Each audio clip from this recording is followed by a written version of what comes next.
These two grown men had never seen the Simpsons. How the fuck's that even happen? They're two grown men on a mission now, so buckle up and just strap in. Muppet babies will make our dreams come true. Muppet babies will do the same for you. These two grown men had never seen the Simpsons. It's America's Barley Basket. Welcome, everyone, to another episode of America's Barley Basket. My name is Marlon Wells, alongside, as always, Nathan Fulsabach. Hello, Nathan. Hello, Marlon. How are you, bud? Oh, I'm just over here relaxing, basking. I was not in the sun anymore, but I was a golden god there for a minute. Yeah, had the windows open, or not the windows, but the curtains. I wish I could say I'm comfortable, but I'm not. I broke a hair tie today, so I have like a fucking dental band size ponytail. This makes me look like a fucking carny, which I know you think is a respectable trait. Yeah, respectable, good person. Yeah. And at home, I don't want to brag, I have a mechanical, like, electronic toothbrush. So when I'm on the road, I got to brush my teeth like the rest of you fucking swine. So my mouth never feels truly clean because I'm not polishing off the fucking enamel. Yeah, you can't get in there with your fucking, with your floor waxer. Runs off a kerosene engine. Got to run a fucking manual toothbrush like the rest of us hobos. Yeah, fucking. So Ric Flair felt like when he had to stay in a Super 8. You know, just I'm better than this. I've never sprung for the electronic toothbrush. Oh, really? Never have. Yeah. You got a regular one though. Yeah. Oh yeah. Yes, I do have a manual one. Not to brag, but I am brushing. Have to take a serious tone. I got to get you brushing again. Manual toothbrush, but I do have an electronic water pick. Oh, I was going to say massager. My teeth are going to shit, but my prostate's never looked better. Or worse. Looks laughing. Yeah. All beat up.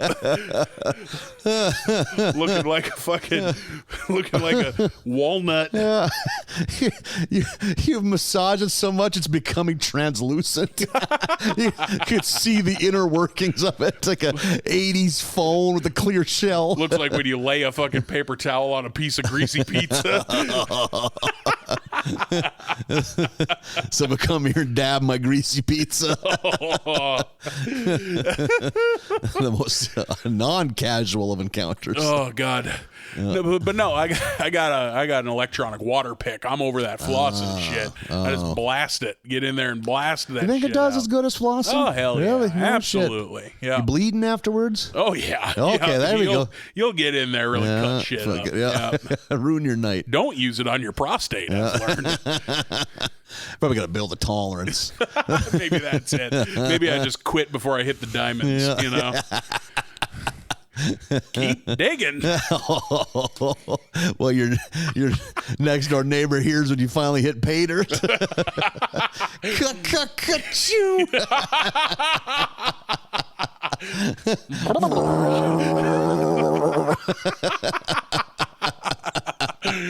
How do I get this into 4-low? What a thing to hear through your bedroom wall.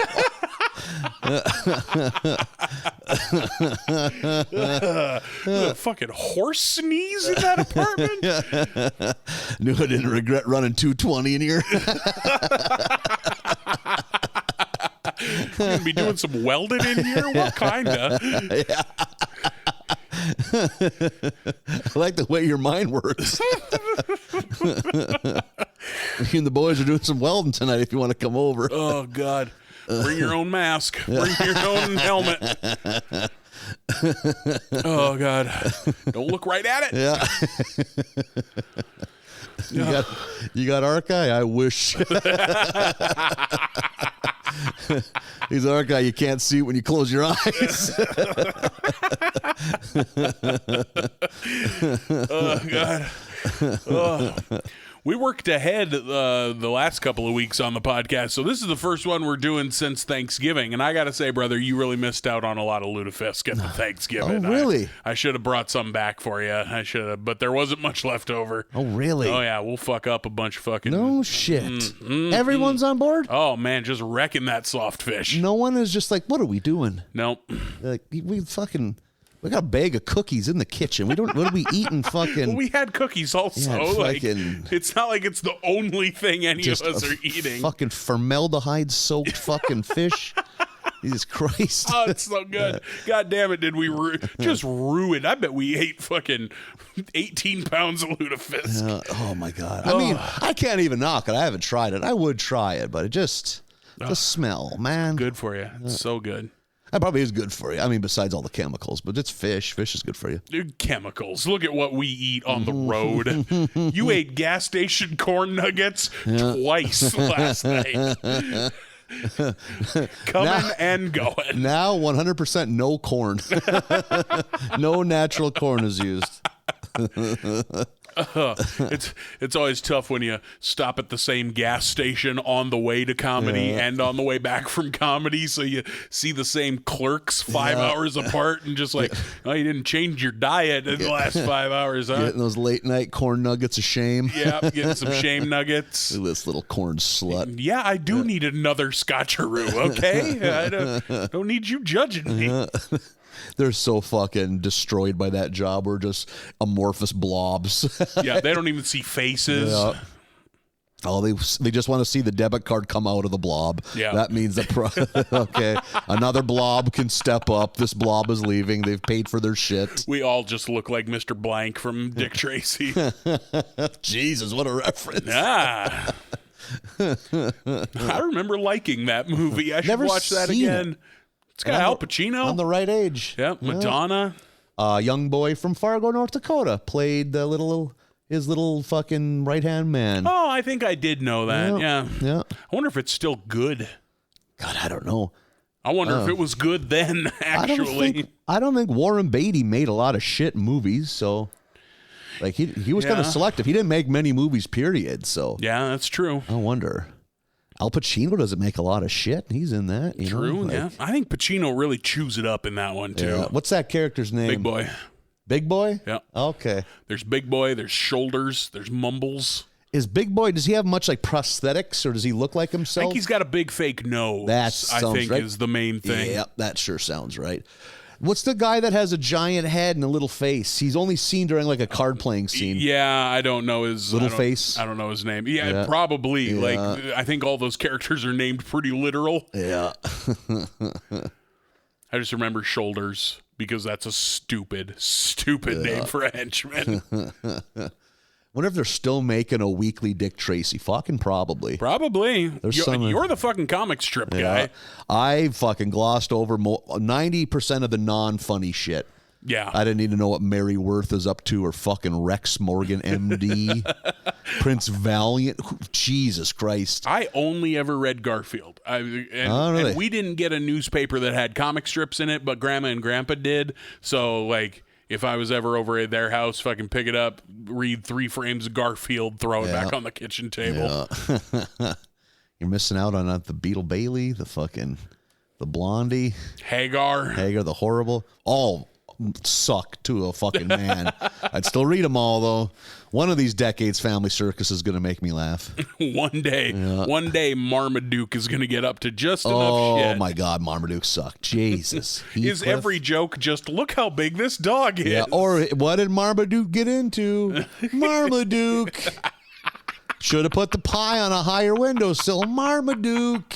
So fucking dumb. Oh, fucking they popped the back window out of the car because he's too big. Marmaduke. Look how big this dog is. Oh, he's clumsy on the ice because he's 8 feet tall. Marmaduke. Fuck. Jesus for dumb. Fuck. I don't think he had a nemesis. Heathcliff had the dog. At least Heathcliff sucked, but at least there's some fucking mythos there. They're building there's world building. There's some lore you can dig your teeth into with Heathcliff. Yeah, fucking Heathcliff loved fish skeletons. Oh, he's stacking them fish skeletons out of the trash. We'll get something out of it, I guess. Who's eating all this fish in this town? Yeah, no shit. Whole fish with the skull, weird Nordic people, like an Icelandic tribe. What town is Heathcliff hanging out in? Fucking Little Oslo? Yeah. Does every city have a Little Oslo? Fucking Heathcliff was an orange, fat, poorly ill-tempered cat that came out 2 years before Garfield. God, I bet that guy sat and thought, why not us? Yeah, I bet. Why not fucking us? Jim Davis ate my fucking lunch. Yeah, no shit.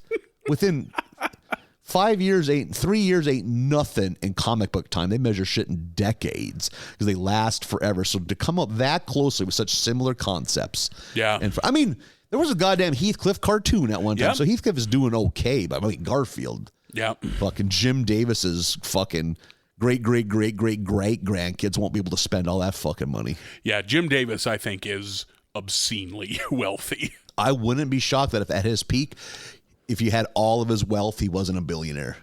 He could have been worth $1 billion. Yeah, you know? I bet. That's wild. Think of how much Garfield merch there was when we were kids. Fuck, America loved that Flabby Tabby. Yeah, I love that Flabby Tabby. And I'll stand by it. Garfield for the first fucking, I'd say you go from 1982 to 1992, that 10-year run, Garfield can make you laugh. Not all the time. Not out of Calvin and Hobbes or a fucking Far Side batting average. Every once in a while, Garfield would make you genuinely laugh. Those days have been gone for 25 fucking years. Even Jim Davis has had nothing to do with that cartoon in a long time. He just still has his name on it and gets a check. Like what was it, Jim Patterson or whoever writes those books, like the spy books or whatever. Like, just the name goes on it, but he hasn't written a word in fucking years. Yeah. And we've talked about before, I think of the cartoon. I don't think of Garfield as a comic strip. Oh. So I was stripped first. So I was fucking jazzed when that cartoon came out. Cartoon's fine. I wonder if it holds up. I remember it being one of my favorites. I wonder. That was can't miss Saturday morning viewing. Yeah, was Garfield and Friends. Pretty fucking psyched when I found out there was going to be a Garfield Saturday morning show. I was so into that show that I enjoyed the U.S. Acres part of it. You had the pig main character Orson, then the chicken, kind of the Gonzo or Daffy. Yeah, you had a chicken and an egg. Yep. I think you might be thinking of the duck because there's the duck with the life preserver. There's a rooster then that I'm thinking of. Okay. Because there's the chick and the egg. Yep, the chick and the egg. Sheldon is the egg. Yep. And then there's the duck. Yep. Wade, with the life preserver. Yeah, he was kind of, I'd say he's the Fozzie of the gang because he's funny, but he's lighthearted. He's never gonna purposely do anything to make anyone mad. I think he's also dumb. Dumb, yep. If I remember right. Yep. The rooster could be Orson's buddy or nemesis. I don't remember a rooster at all. Yeah. I think there was a lady pig also. Yeah, there was a lady pig, yeah. How about any cow? Cows are too big. How would you make a cow work? There were cows. Yeah. Dog or cat? I don't know. I think we saved that for Garfield and Odie. Stepping on Garfield's toes, yeah. It's gimmick infringement. You can't be coming in here with this cat shit. They ever cross over like fucking Jay-Z? They fucking had to have, right? Yeah. I still to this day remember a Garfield joke from that show. And it was Garfield like doing a here's the 50 states thing, and where Wyoming was just a black void on the map, and he said, and this is Wyoming, which comes from an old Native American word meaning no state here. I still remember that. After 30 fucking years, I remember that joke. He hates Mondays and Wyoming. Yep, and Nermal. And guy hated Nermal. Wants to send her to Abu Dhabi. Yeah. What was like Nermal's backstory? Why Nermal would spend, it was like John's cousin or something. Yeah, I don't remember how Nermal came in. I don't think John adopted Nermal. No, it was like a family member or something, and John would watch Nermal. Yep, every so often. Or I think the gag was he thought that Garfield liked having Nermal around, even though we knew the opposite. Yeah, he hated Nermal. Yeah. Every once in a while, Nermal would get the upper hand on Garfield, which was nice. Like it was kind of a Wile and Roadrunner thing between the two. You know, Garfield would usually step in it of his own accord. Yeah. Same time, every once in a while, Odie would get an upper hand, which was nice. Odie would occasionally accidentally win. Yeah. Then there was Arlene, Garfield's girlfriend. That long neck cat, slender cat. There's some very good stories involving Arlene. Yeah. Yep. I think Arlene was owned by the vet that John was sweet on, if I'm not mistaken. And from what I've seen later on, they date. They're a couple. Yeah, Garfield and Arlene are a legit couple. John and Liz date. That was a huge thing. John is no longer a swinging single, which is wild to me because a common trope was John going on dates and having them end terribly. And Garfield dunking on him. So really threw off the whole dynamic. That was a paradigm shift. I remember one time, because that a very common thing would be, I can even picture the 3 panels. It'd be Liz sitting by a table looking at Garfield's paw, John standing with like a cunning smile trying to woo her, and it always blowing up in his face. And one time it was like, it's like, hey, I'd like to take you on a date like for this Friday if you're free. And she's just like had enough. She's like, what do you want to do on this date, John? And he just, I just wouldn't mind holding your hands and looking in your eyes for a while. And like Liz is actually kind of fucking likes it. And then Garfield just looks right in and just says, isn't it nice when shit, like when things work out for once, you know? So that's some good writing because it's not a typical 1, 2, 3 act fucking comic strip, you know? Like, you ever stumble across that weird fucking, it's been cataloged online enough times now, that fucking weirdo like several strip series of Garfield where Garfield like wakes up alone and Odie and John are gone. I had that in a book. And it's this insane existential crisis. Like just this dead serious. And like at some point Garfield's like, well, if they're not around, I may as well end it all. Like, what the fuck or at one time, doing? Garfield's like, he's looking around the house in the first 2 squares, and the third one, it's him looking out the window, but you see it from outside, and the house has long been abandoned. Like the grass is 2 feet high, and like the siding is falling off the house. It's insane. It's like around volume 9, so that would have made it like 87, 88. Is when it would have been in the comic strips. Those everyone else. I don't think I ever got to read any of those at the library because those were the things that all the kids ran and took right away. But like I was reading books anyway. I wasn't at the library for comic strips. God damn it, lost my fucking train of thought.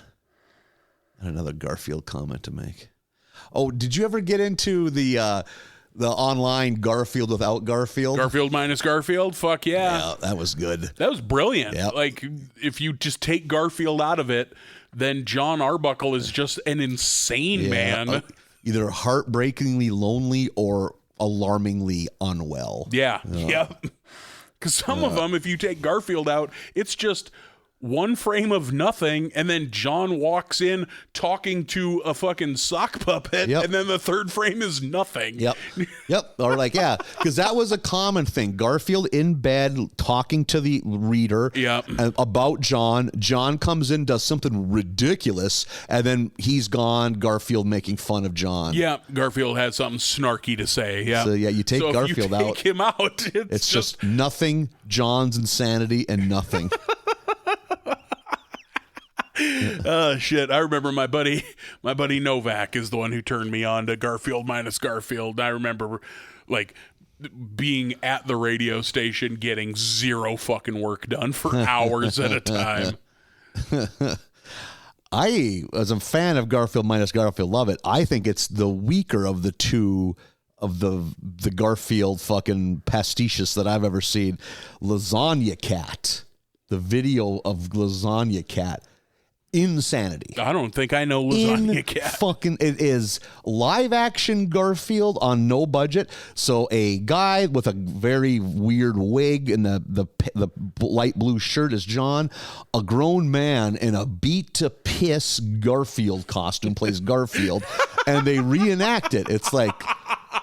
So they do the reenactment, which is quick because you can imagine the dialogue is so short because it's a comic strip. They do that. They like, Garfield, why'd you do this? Garfield, why'd you do this? Blah, blah, blah. Garfield. And then they do like a like a fucking rip, and then it fades out. It fades, and they have a music video based like so. It'll be like a fucking like, and that's where the budget is. It's like this crazy ass like late 80s German fucking techno. Like fucking John's putting on like Matrix shades and a leather duster, and now fucking Odie and them are like running through the Matrix and shit. And then it was, I mean, I think they're a lot of work to make, so they were very come and go. And then they were gone for like 11 years. Fuck, that's too bad, but fucking, that's what happens. That's the internet, Internet baby. content, damn right. They come back with this insane high production movie trailer of Lasagna Cat. It's been 11 years. It's just a close-up of John Arbuckle's mouth on a payphone. It's back. It's like them fucking explosions and shit. It's like, Lasagna Cat is back, but what you need to do is call this number. It's a real one, and tell us how many sexual partners you've had. And it's like, don't, and then it's John. Why would I do that? It's like, don't ask questions. Like, do you need the names? No names, just numbers. And then what they did, a year passes. It's just John and Garfield in their living room, and the doorbell rings. It's just John or Garfield answering the door, and it's just a blank-faced, like, fucking mannequin, either a man or a woman, and it's the recording 4 hours of, my name's Dennis, 13, or it's like Samantha, 1, Billy, 0. But I mean, like, it's never that, because it's like them like laughing. Ryan, 9, like, and it goes forever. But if you take the time and drag your cursor 4.5 hours in, it turns into this fucking experimental. It's fucking Garfield on a mountain in the desert, and this like proto caveman Garfield with full frontal nudity, cock and balls out, running and chasing after John Arbuckle. Someone gets their skull caved in, and finally it's over, and they can rest. It's like they've been waiting to kill John Arbuckle. It's so insane, and it's not cheaply done at all. Someone cut a big check to make this. So that's amazing. In summation, check out Lasagna Cat. Apparently, yes, that's what I have. It's insane. It doesn't make any fucking sense. That's what I've taken from all this, is that I need to watch Lasagna Cat. Oh my, Marlon. Okay, yeah. It's never had full frontal male nudity. What's that? The Simpsons. That's not true. It's in the movie. It's in the movie. Yeah. I should have said non-animated full frontal. Yeah. That's, God. Is it full? Remember that? Remember how weird that was? Do we get Bart's dick? I don't think we get dick and balls, so it's not full. Oh, that's a technicality. You need dick and balls. Get your fucking pedantic ass out of here. A loophole. Oh, God. I redact nothing. Semantics are the argument of the week. We have not seen full frontal. Unbelievable. I don't think we see Nard. We see Dork. Yes. Nard. No. Unbelievable. Fuck this. I'm done. Thanks for joining us, everybody. Get a fucking 23-minute podcast this week, and we don't talk about The Simpsons. I can't do it. I can't do this anymore. We see his cock. But well, that's the thing. I can't be too passionate about this argument, because then it just sounds like I'm a big fan. Yeah, I know you enjoy seeing 10-year-old boy dong. That is not the point or true. We are in season 30, episode 3 of The Simpsons. We pulled off the Band-Aid last episode, so now we're getting into season 30. First episode of this episode is My Way or the Highway to Heaven. Get it? Little wordy, but I get it. That's a before and after puzzle right there. That's a Wheel of Fortune before and after puzzle. Absolutely is. We're getting to a point about Highway to Heaven, something that fewer and fewer people are going to recognize that reference, because that show wasn't on the air. Michael Landon? Yep, Michael Landon. Known beefcake Michael Landon. Has to be his biggest project outside of Bonanza. Oh, no, Little House on the Prairie. I was going to say, it's probably my God, after Little House on the Prairie. Yeah. So that dude, I mean, I think my Highway to Heaven was only on for a few seasons, but that's still, few seasons is more than most shows get. So he had 3 different shows that were popular enough to go into syndication. Yeah. That's one I've never seen. I've never seen Highway to Heaven. I think it sucked. It sure was. I think it wasn't meant for kids. It was meant for moms, grandmas, probably. Sure. Yeah, like because it was very moral. Fucking Bonanza wasn't meant for us either, but we still watched it. I was always an elitist. I thought Gunsmoke was the far superior product. I agree. Yeah, but like I still watched Bonanza. I was like, nope. I will just play. I'll fucking lay out in the snow. I think I just grew up in a region of the country that where if it has a horse, you're watching it. You know, my dad didn't like Bonanza. Now that I think about it, that was probably why he ran the remote. Oh, so sure. He'd stop on Gunsmoke, but not Bonanza. He didn't want to see fucking Hoss Cartwright being sweaty. I think there was so much just like family silliness too. There's more comedy. There was some comedy in Gunsmoke. Fucking Festus is a fucking funny character, you know, like I think Gunsmoke and Bonanza are Godfather and Goodfellas. Okay, like one is clearly the better product, but the other is more entertaining. Okay, yeah. You know? And I think I'm just more drawn to the lawman Western more than the big family farm. Sure.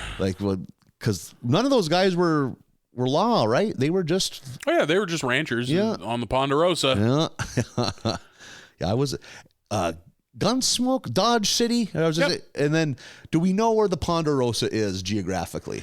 Oh, I bet you do. Fuck, it starts with a map. But is that map real? Oh, I don't know. I couldn't tell you. If that'd be a good trivia question. Yep. What state is the Ponderosa in? Like a Faulkner novel where it's all in Mississippi, but none of the towns are real. Sure. Or Stephen King. Oh, yeah.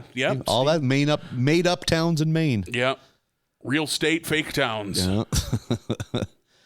But episode 3, we get a fun couch gag at the beginning. Hell yeah, we do. It's a great concept. Yep. So the music is different. I didn't realize right away, but it's the music is Bob's Burgers-y. Yeah, it's a ukulele cover of the Simpsons music. So Homer is in a bathroom, and he leaves the bathroom, and he's in the diner, the Bob's Burgers, while they're out in front. So he's seeing it from the back as their intro plays, because it's like time lapse. Yep. The business opens next to him, the business closes, this and that. So he's in there and he's panicking. He's like, he tries to go in the bathroom, he can't. Yep. And then the camera goes outside. It's the family watching him. It's like, is he robbing us? It's like, that guy chose poorly. To find the bathroom? Yeah. Because in the Bob's Burgers intro, Bob's Burgers restaurant keeps getting destroyed. It starts on fire, and then it gets infested with rats, and then the telephone pole crashes through the window. Like, that's the Bob's Burgers intro. So him being on the inside of it while all that goes wrong is very funny. And Homer easily shook, so he's panicking his ass off. We get a lot of good Homer scream. We do. Or, I'm not going to just do it. I don't want to fart all over this episode right away. This is when the episode stops being interesting. Yep, this is the last good part of this episode the intro. But goddamn it, carry on, us Simpson soldiers. Here we are. We've never had one so bad that we just go nope and go to the next one. Where we just play audio from a fucking public domain Three Stooges episodes for 20 minutes like it's a rain delay of an Atlanta Braves game in the 80s. That might be funny. That might be a fun thing to do. Yeah. Fucking 20 minutes of Heidi. And then... This episode begins with St. Peter and God lamenting the lack of new people, like new souls in heaven, because no one believes anymore. Then it cuts to Ned, because Ned Flanders is still fighting the good fight. Let's see what Ned can do. And it's him teaching, I assume, Sunday school. Yep. Like the kids are in their suits, and it's like, how do you get to heaven is whatever that week's lesson's about. So they talk about getting to heaven, so we get all of the kids picturing what they think heaven's like.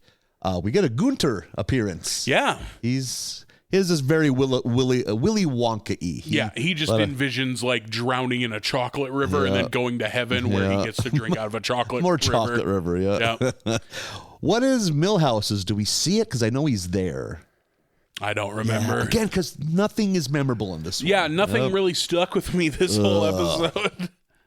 But Ned wants to let the kids know, hey, I wasn't always this way. I wasn't always this pious. And we cut to Ned being probably like 8, and he's in like at his house, but his parents are having his parents are like beatniks. Like, I love seeing Ned's parents. We haven't in a long time. Yeah, definitely. In this batch of episodes, we get a couple appearances we haven't seen in a while. So the house, there's all the jazz, and he's trying to color, but his dad, hey man, color outside the lines, Ned.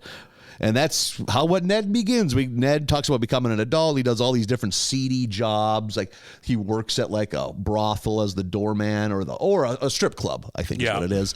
And he's just doing all kinds of different, less righteous jobs. And eventually he's like, gets the seediest of all jobs. He's a door-to-door salesman. We get some kind of fucking Glenn Rossi and him and the other salesman sitting in a diner lamenting how hard it is. Yeah, one of them being Gil, and I love that Gil is like a successful salesman back then. And Ned has been put on, the agency made him sell trampolines. Yep.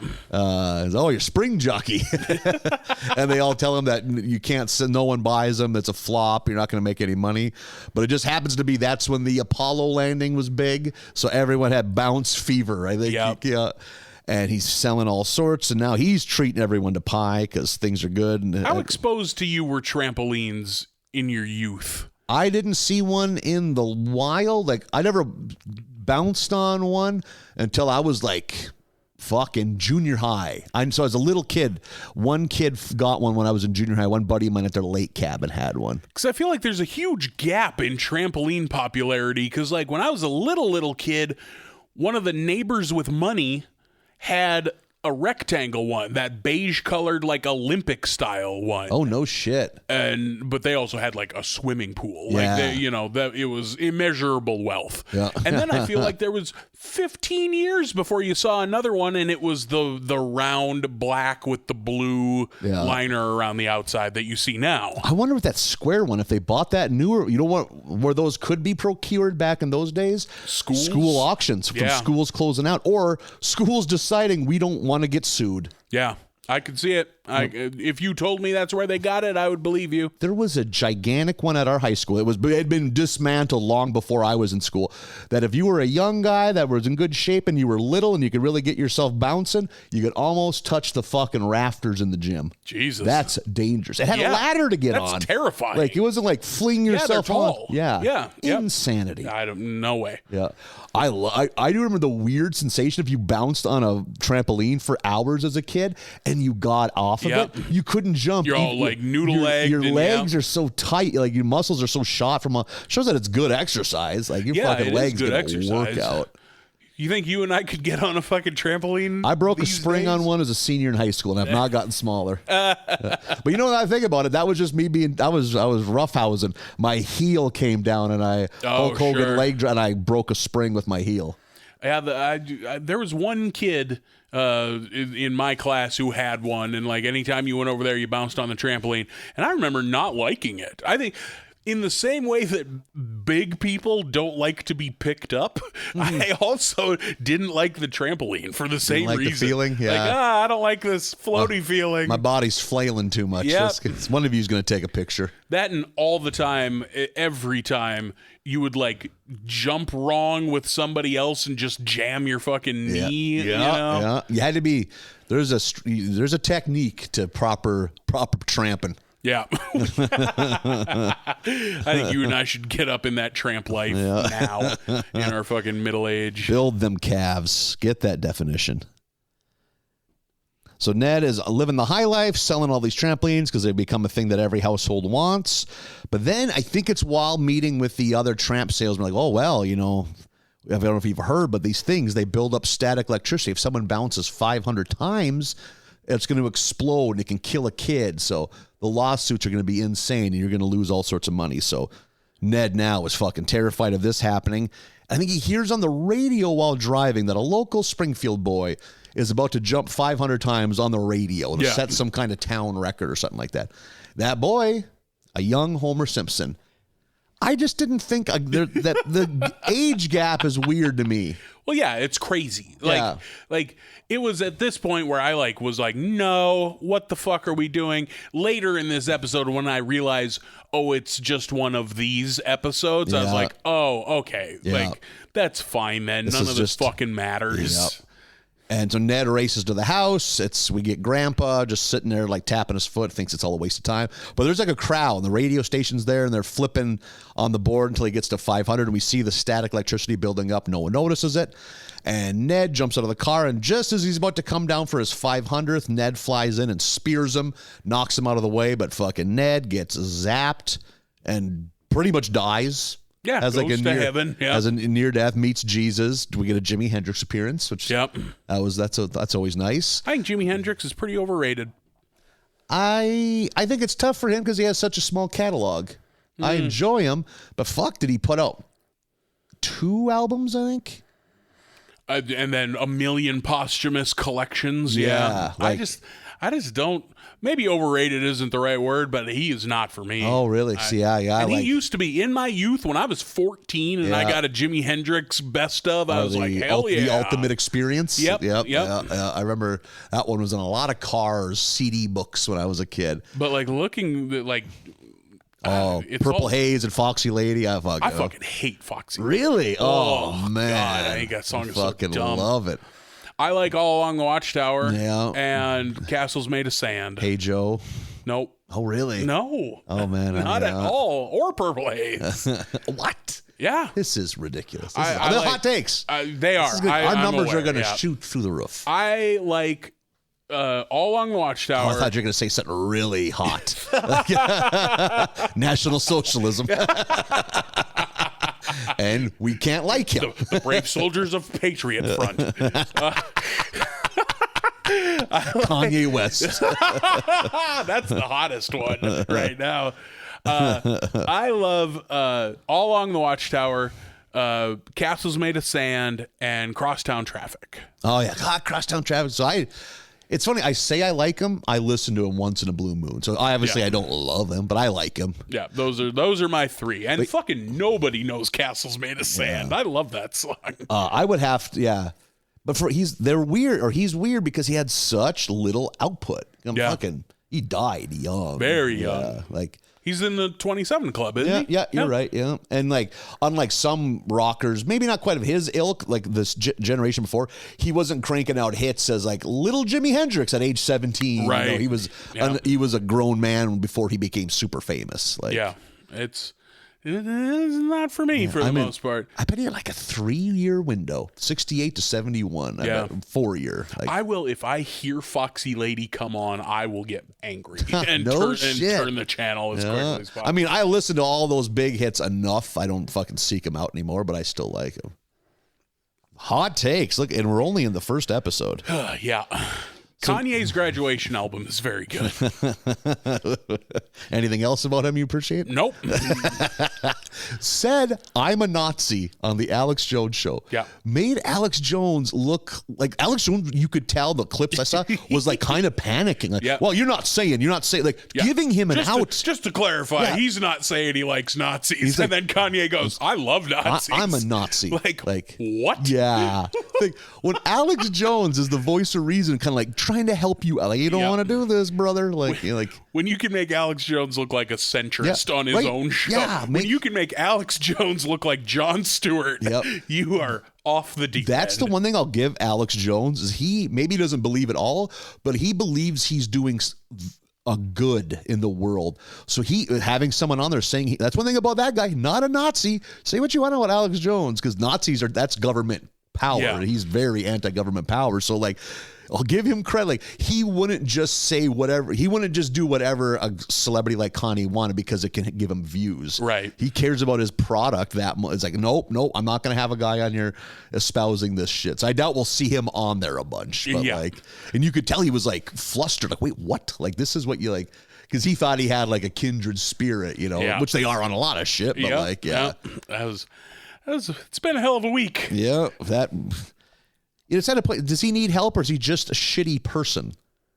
Like both. Yeah, right. I think we're at that point. Like a lot of people have mental illness. They don't just become Nazis. That was bonkers to see on Twitter. Everybody like, oh my God, he's so mentally ill. It's like, show me in your book of mental illnesses the one that makes you hate Jewish people. Yeah. That's not a real mental illness. And some other rappers came out talking about being in the studio with him years ago where he'd get talking about Hitler and about like all the good shit Hitler did. It's like, what the fuck? He just didn't fucking. He was well enough to keep those thoughts inside back then. Like, had enough savvy. I was like, nope, not sharing this. Oh boy, Graduation's a good record. It's very good. It's gonna be tough to listen to now. So Ned wakes up in the hospital. Has a scar across his lip from where he got electrocuted, and he says that was God's way of showing him that he was going down the wrong path, scarring him for his selfishness, and that's why Ned grew the mustache, to cover it up, and it's always a reminder of his past life. Yeah. Which, I guess, kind of interesting to find out that there's a backstory behind the mustache. A non-canonical one. Yeah. None of this is real. Yeah, and like...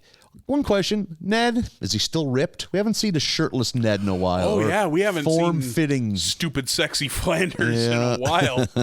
Yeah, he used to be jacked. He's got that ass in that ski race Yeah, episode. That's the one I was thinking of, the form-fitting, So back up into heaven, and St. Peter throws out the idea of, hey, how about we let non-believers in who like are righteous? Like maybe they don't believe in you, but they live a righteous life. And that's when Marge walks into the Sunday school room and tells the kids about her grandmother, who was an atheist. She lived in Vichy, France during... Vichy, is that how you pronounce that? Couldn't tell you. Yeah. Vichy, France during World War II. It was at this point I realized what we were doing. It was like a 3-part harmony. I was like, oh, it's one of these. We haven't done one of these in a long time. Which...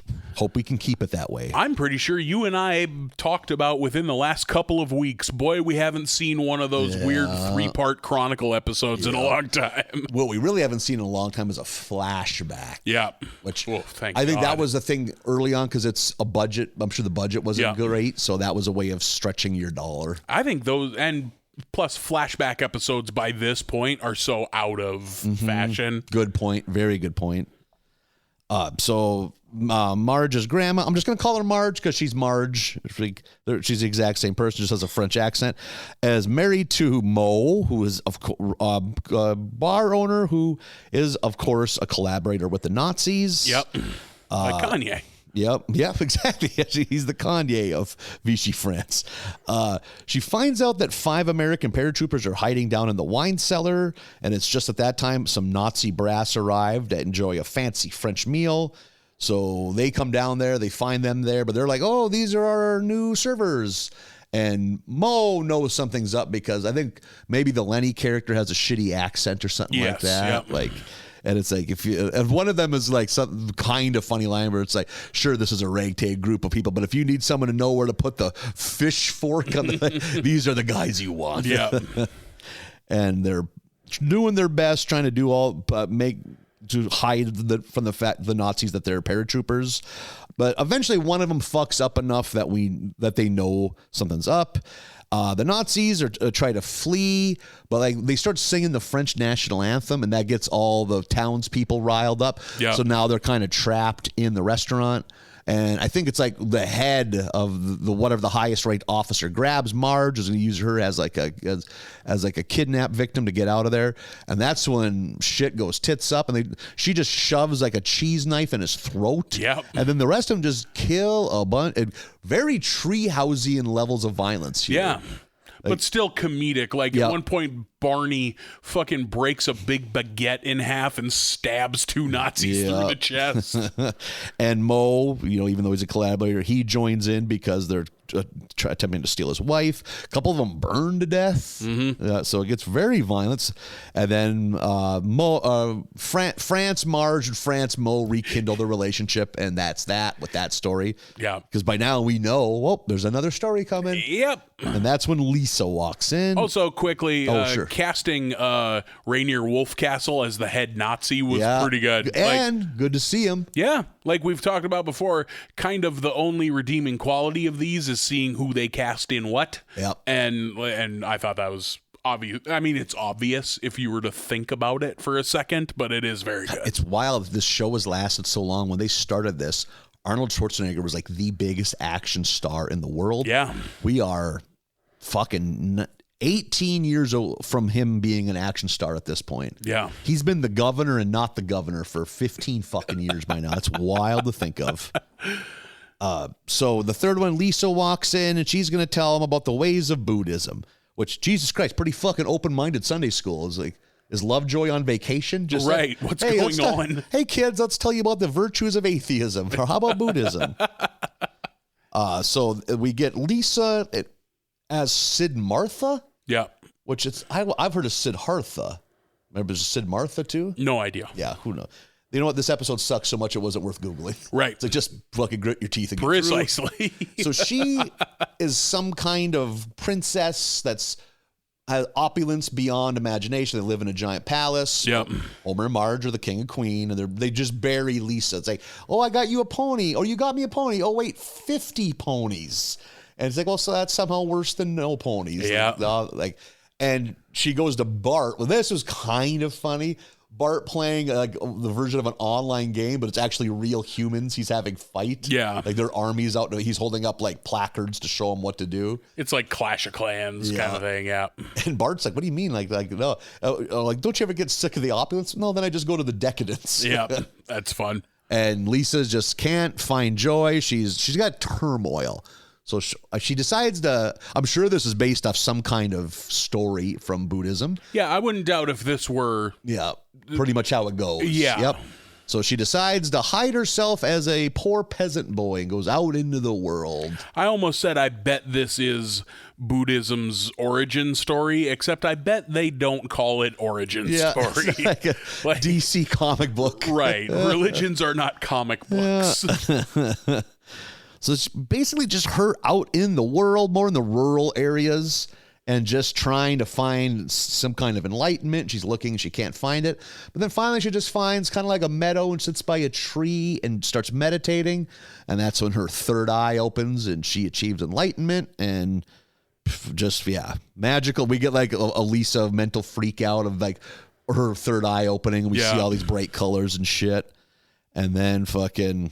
that's it. So we get a quick look at how fucking Buddhism works.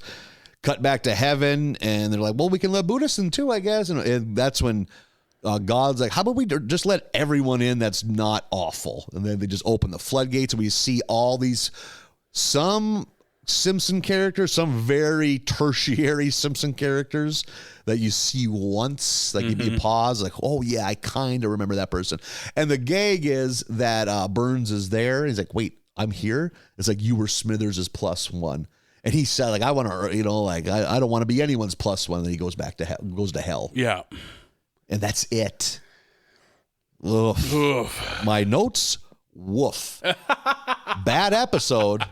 And then I had to comment again, no laughs at all. I thought there was one decent sight gag earlier on when I think it's after they wrap up the Ned section, that first chapter, and God and Peter are sitting there and like, oh, when Ned gets here, he's going to have a tough time. And they pan over and Maude is rubbing up on Abe Lincoln and Edna's rubbing up on George Washington. Yeah. I was like, okay. It's like, which wife's he going to pick? That's a weird thing about heaven. Doesn't make any fucking sense. Now what? Yeah. Or I always think, let's say one of your kids is an atheist. Will you be happy without them there?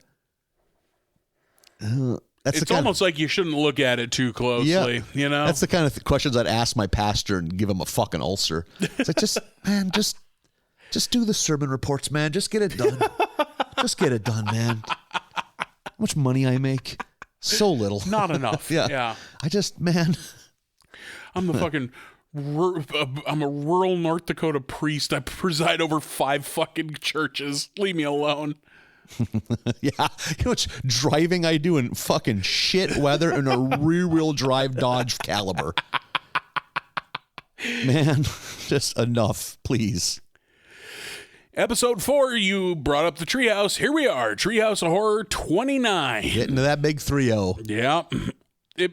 Next season's better be a banger. Ooh, yeah. 30, come on. Yeah. And this one, 28, very good. You remember 28? Last season's was very good.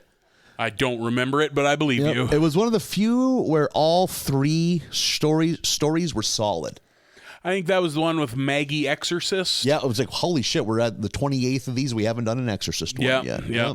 I remember that being a good one. This one, Fart City, population us. Jesus.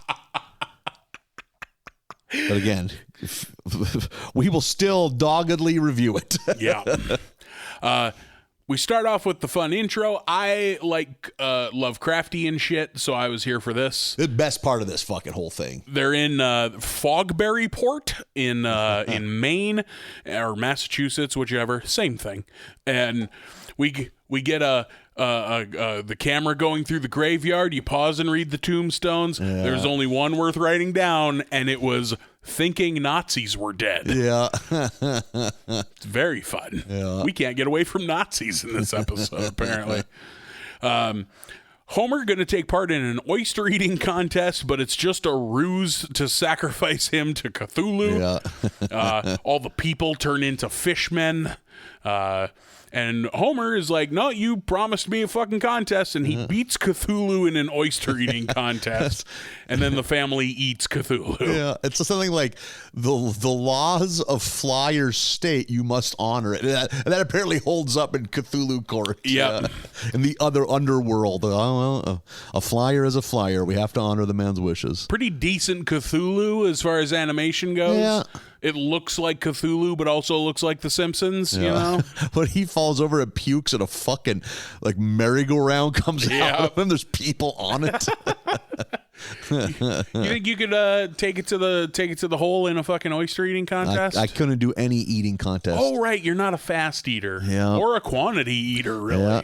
If it was, hey, who can eat this 55-gallon drum of Reese's Pieces over a 3-day weekend? I'm a marathon, not a sprint eater. God damn it. Yeah. That fourth day would be such a nightmare. Me on one of those floor rocker Nintendo chairs playing Mario 3 front to back, just housing Reese's Pieces. I could do work. By the handful. Yeah. Oh. Wiping it on the side of the rocker. God. Careful not to roll over your fingers. Yeah. Fucking controllers are all sticky. Oh, that was always a dick move. I remember my friend, when he got a Super Nintendo, he invited me over for a sleepover, and he had Cheetos Puffs, and I wasn't wiping my hands good enough, so there was Cheeto Puff residue in between the buttons, and he was the kind of kid that did not like that. There was, I never took food upstairs to my room where the Nintendo was. So. Oh, they were, me either. I wouldn't be in my bedroom, but at his house, they had like a finished basement, which was opulence, you know. Yeah. And they had snacks and a mom that wasn't sad. She just might have hit it well. She had company. Maybe you don't judge that woman's sadness on whether or not she has snacks for her son's friend. Yeah, there was no food upstairs, so I never had sticky controllers. Yeah. Until you got older. Mixing pleasure with pleasure. It's like a sin Dan up there. Pressing this joystick into your prostate, trying to play Mario 2. He's really trying to get some extra lives. A winner is you. Not this comforter, clearly. Boil that thing. Oh, God. Whew. Soda Popinski indeed. Oh, God. We know the drill. There's 3 of these. The first one is Intrusion of the Potty Snatchers, Pody. And I love Invasion of the Body Snatchers, so I was perked up. You've seen the 70s one? Yes. Have you seen like the 50s one? I wonder if that one's worth a shit. I have always heard that like it's good, but the 70s one's better. Oh, interesting. Yeah, I have a friend or two who are like, I actually prefer the 50s one, and it's like, shut up, Donald Sutherland's in this one. Yeah, the 70s one, a big budget. Donald Sutherland was a movie star in 1976. Has a hell of a fucking perm in that. Yeah, oh movie. man, the gentleman's perm, just the tightest curls. A bold choice. Tight curls, long trench coat, like detective's trench coat. You know. Gentleman's perm on the comeback with kids. Like, a buddy of mine's junior high son got a fucking perm. Like, boys are getting perms again. What? Yeah. Why? Yeah, perms are back, baby. I mean, you're probably not getting little fucking half-inch tight coils, but they're getting perm. I couldn't believe it. Was like, hey, man, like, is your kid, like, a fucking weirdo? Like, no, he's like a preppy. He's like an athlete kid. I was like, no shit. And then I think I heard my brother's kid talk about one of his buddies got a perm. What a weird thing to come back. Yeah, no shit. One kid got a perm when I was in the 6th grade. He ate so much shit. I think he shaved his head. Like, he shaved his head on the bus on the way. I'm sure his parents loved because I think perms are expensive. Yeah. Or if your mom did it, time consuming. It'd stink the house up. I would have killed for straight hair because I have curly hair and always did. So I couldn't imagine someone paying to have curls. Yeah. Well, demanding that look. I had enough cowlicks in my fucking hair that I know not quite the horror of curly hair, but yeah, it ain't fun. Oh, if I could have had hair that just sat on my head and didn't act weird, fuck, would have been pretty tight. So we're doing Invasion of the Body Snatchers. We get to see Mapple's underwater base, which we haven't seen in a very long time. Yeah. They have like a pre-recorded message from Steve Mobs about the future of the company. Tim Cook is there, the new Apple CEO. He's there, and he's a pod person, and he releases spores out into the world. So we get like a long montage of people getting turned into pod people, just like Invasion of the Body Snatchers. They like latch onto you, and then you slide out of a pod, or a copy of you slides out of a fucking pod. How long is that process supposed to take? Overnight? The movie? Yeah. I'm going to say a couple of hours. Can you save someone mid-transition? Like if you're getting potted, I'll knock the pod thing off. Yeah, because they do that in the movie. I was thinking, yeah. Yeah, I think Sutherland is the one who's like half potted, and they pull him away. Okay, yeah. So people around town are becoming pod people. The kids, the whole family, except for the kids, end up being pod people, and the kids run. And we get like the kids and Lou. We get some good Lou screen time in this one. Yeah. Because Wiggum immediately becomes a pod person, of course. So the kids and Lou are in the fucking cop car trying to get away from all the pod people. The whole town is pod people now. Happened quick. Yes, very quick. And the pod people drag Lou out of the car, and then they get a hold of Bart, and then Lisa's the last one, and then she becomes a pod person too.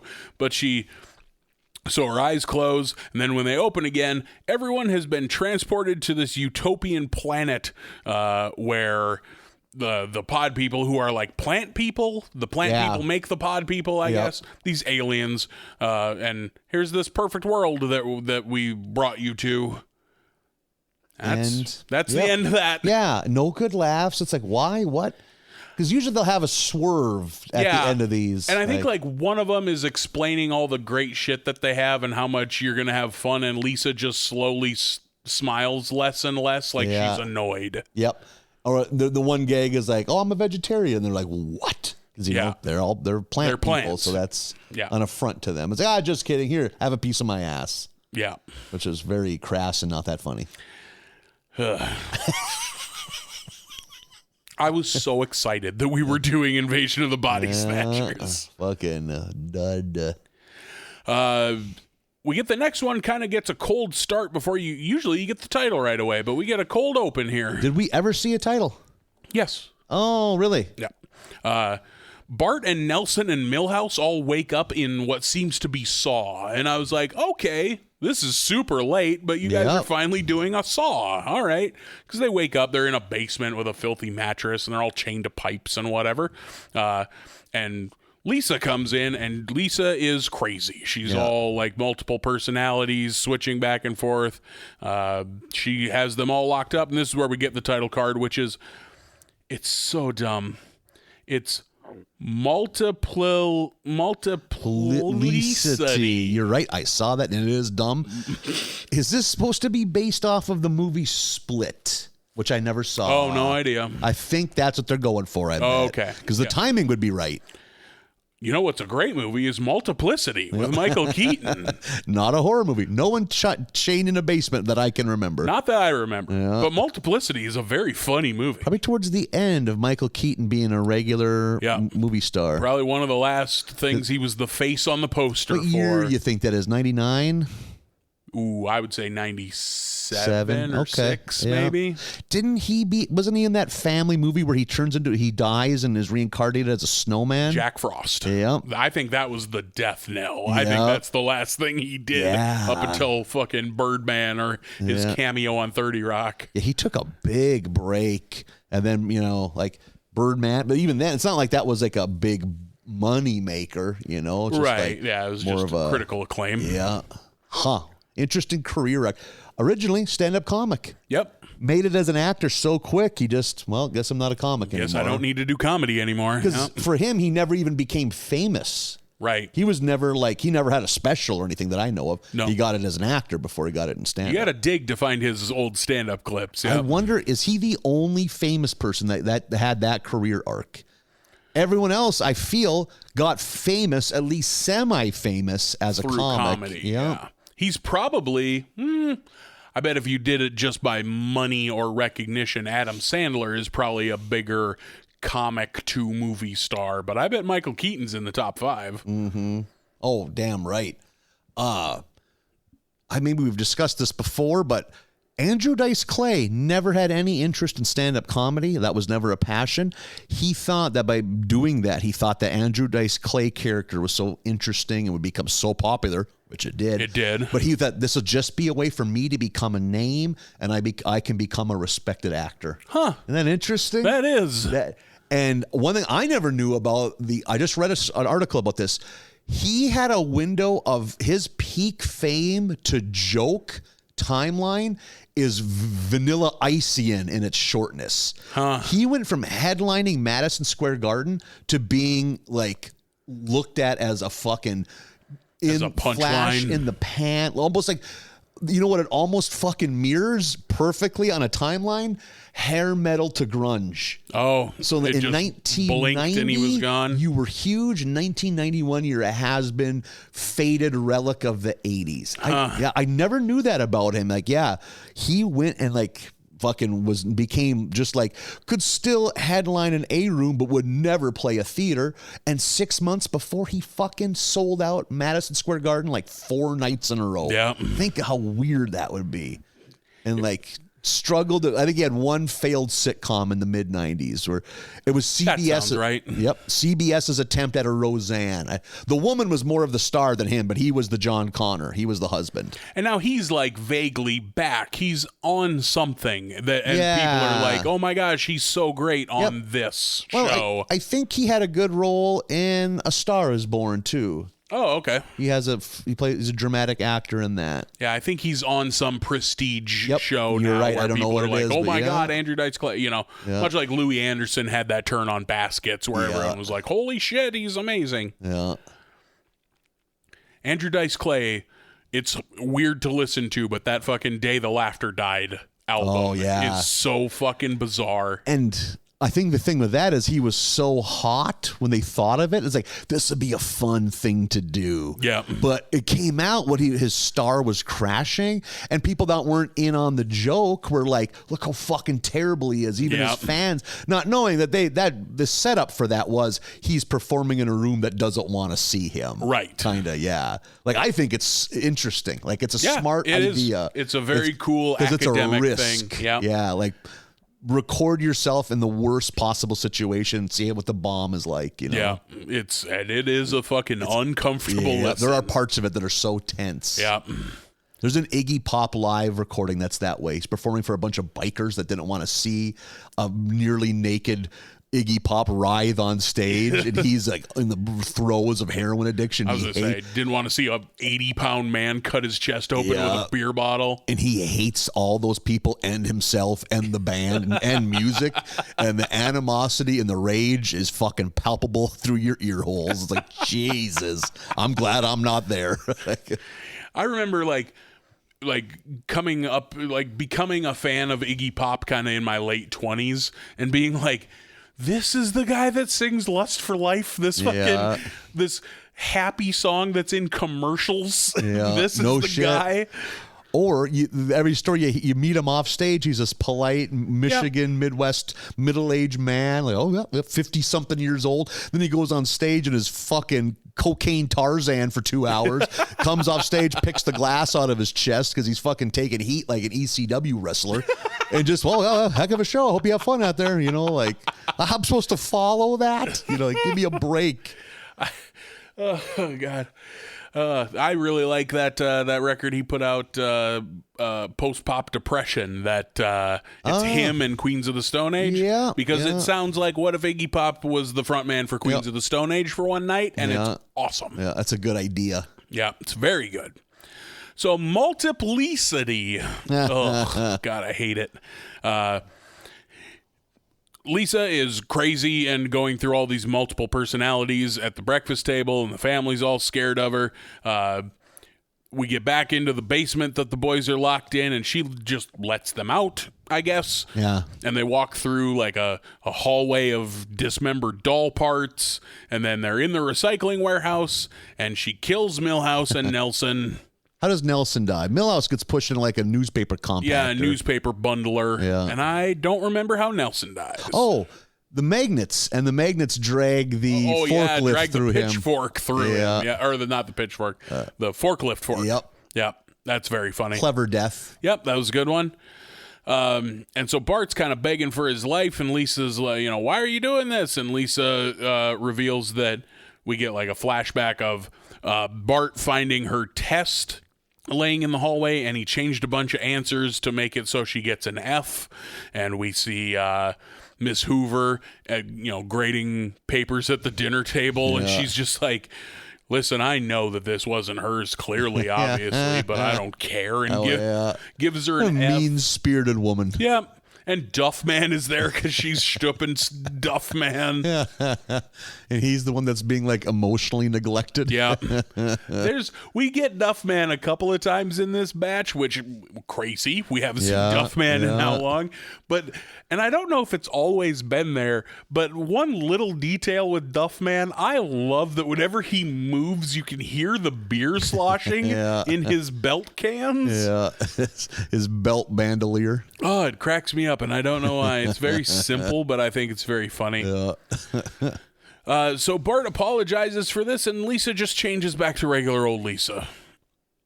The end. That's it. Ugh.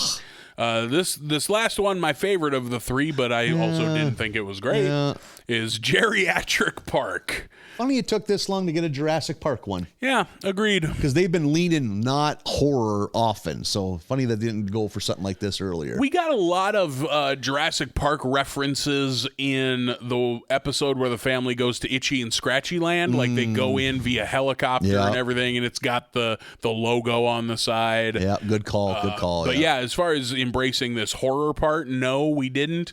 But also, like, it makes sense to do it now because the Jurassic World movies are hot at this time. Ever see any of them? Nope, I never did. What are we up to? 3 of them, and they're done now, I think? I think they said the last one's going to be the last of this. I think they did 4. Did they? I think they did 4 of those Chris Pratt ones. There must have been a time they were coming out every summer almost. Yeah, those. I think from what I remember hearing, again, I haven't seen any of them, but from what I remember hearing, I think people liked 1 and then thought 2 and 3 were okay, and universally everyone hates the last one. Do they really? Yeah, it's apparently that was my next bad. question. Are they kind of like all of them are okay, but no? Apparently that 4th one. Interesting. If it is the 4th, it's either the 3rd or the 4th, but I think it's 4, and that is apparently atrocious, which is a bummer because that's the one they got the original cast back for, like Laura Dern and Sam Neill and Jeff Goldblum. You think they got those kids back? Oh, I don't know if they got those kids. The girl who she was in other she was a teen or a kid in some other 90s movies, Angus for one. She got out of acting, was probably very level-headed, and lived in Salem, Oregon, and was known to be seen in local parks painting. And me and my two good friends from grad school lived in Salem. We wanted to get very day drunk and wander the parks and try to like, ooh, are you painting dinosaurs? Ooh, oh my God. Paint me a dinosaur. God, you shithead kids. This 30-year-old woman who just wants to be left alone and paint her fucking landscape paintings. Ooh, put some dinosaurs in there. The redheaded boy, Tim, that actor, the only other thing I ever saw him in, and he's great, he has like a half a season run on Justified, like season 4-ish. Oh, like the little boy? Yeah, the little Tim. He plays, like he's all grown up, obviously, but in Justified, he plays like a fucking true believer snake handler. Oh, really? I never knew he had anything as an adult. Yeah, he's great. He was in a very good kind of period drama about two kids growing up called Radio Flyer. I think it's him and a young Elijah Wood. Okay. And then that kid was also, I never saw it. I just remember looking at the VHS and the rental. I think it's called Space Kid. And it's one of those ones that had the cover that, like, if you twist it, the image would change. Oh, lenticular image. And it was like, yep, there we go. And it's like him as a smiley little boy. But then if you twist it, he has like a fucking space helmet on or something. Like that movie. Boy. I think that kind of spelled the end of him being on the cover. We should watch that and review it when we're in between seasons when we catch up. Yeah, that could be.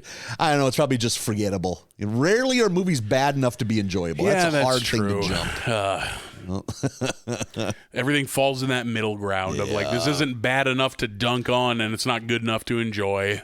A movie has to be so bottom of the barrel. It can't be bottom 10%. Has to be bottom 1, 0.1, you know, like 1 out of 1,000 bad, where it's like, holy fuck, you're like, how did this happen bad? Like, who made that? This? So rarely happens. So many studio execs get their hands on shit that rarely purified trash can come out anymore, you know? Yeah. So we're doing Geriatric Park. Mr. Burns is Mr. Hammond, of course, and he's using dino DNA on old folks to help extend lives for a selfish reason. He wants it for himself, obviously, but he's more or less testing it on the old folks of Springfield. And we get a long intro of them going on to the, like, they're in the helicopter going to the island, and it's they pass by Jurassic Park and Jurassic Park 2 and Jurassic Park 3 and Jurassic World. And then it says, like, Jurassic World 2 coming soon, and they're building the park. So this must have been in between those two movies. Yeah. I thought that was fun. And then they fly into Geriatric Park and they go over the enormous gate. And when they do, the gate opens. And Lisa's like, why'd you even build a gate if you come on a helicopter? Good point. And Burns looks at the itemized spending and it's like, giant gate, $30 million. And he's just like, he grumbles. God, Jurassic Park 1 is so fucking good. It's almost 30 years old. Guarantee it holds up. Guarantee it holds up. I guarantee it. I've seen it within the last 10 years. It's a fun movie. Yeah, it's been longer than that for me, but I think 3 is okay. Oh, I remember being pretty disappointed, but that movie was on the new release rack the last time I saw it. I think 3 is okay, but only because you're able to judge it against 2, which is atrocious. Which is funny. I think some people really like 2. I never saw it. I think that I'm hot take Tommy today because I think I'm the only person who likes 3 better than 2. Yeah, I would say from what I've heard of them, 2 is fucking terrible. What I remember of 3, there were so few humans that are in the park and none of them die. That's like, there's no stakes. It's like no one's gonna die apparently. Like, because 3 is just a small group going in to rescue someone. Someone's kid somehow got on that abandoned island. Yep. William H. Macy's in that. Yep. Gotta love William H. Macy. Who's the wife? Oh, what's her name? Who I don't like. Yes, Téa Leoni. Yeah. My brain always has to stop for a second and think, is it Téa Leoni or Anne Hesh? Because I think that's the same person. They're very similar. My brain was going to Felicity Huffman. I was like, no, that's his wife in real life. Yes. Yeah, that's like 3. Don't get it twisted. 3's not good, but it's better than 2. Huh. Fucking a little girl beats up a raptor by doing gymnastics at it in 2. 2 is terrible. That's already, yeah. My ire is building. The only redeeming quality of 2 is like 10 of the last 30 minutes are good because the dinosaurs get loose in San Diego. So you get really? like okay. a T-Rex walking through the city. You know? Okay. So it gets a little...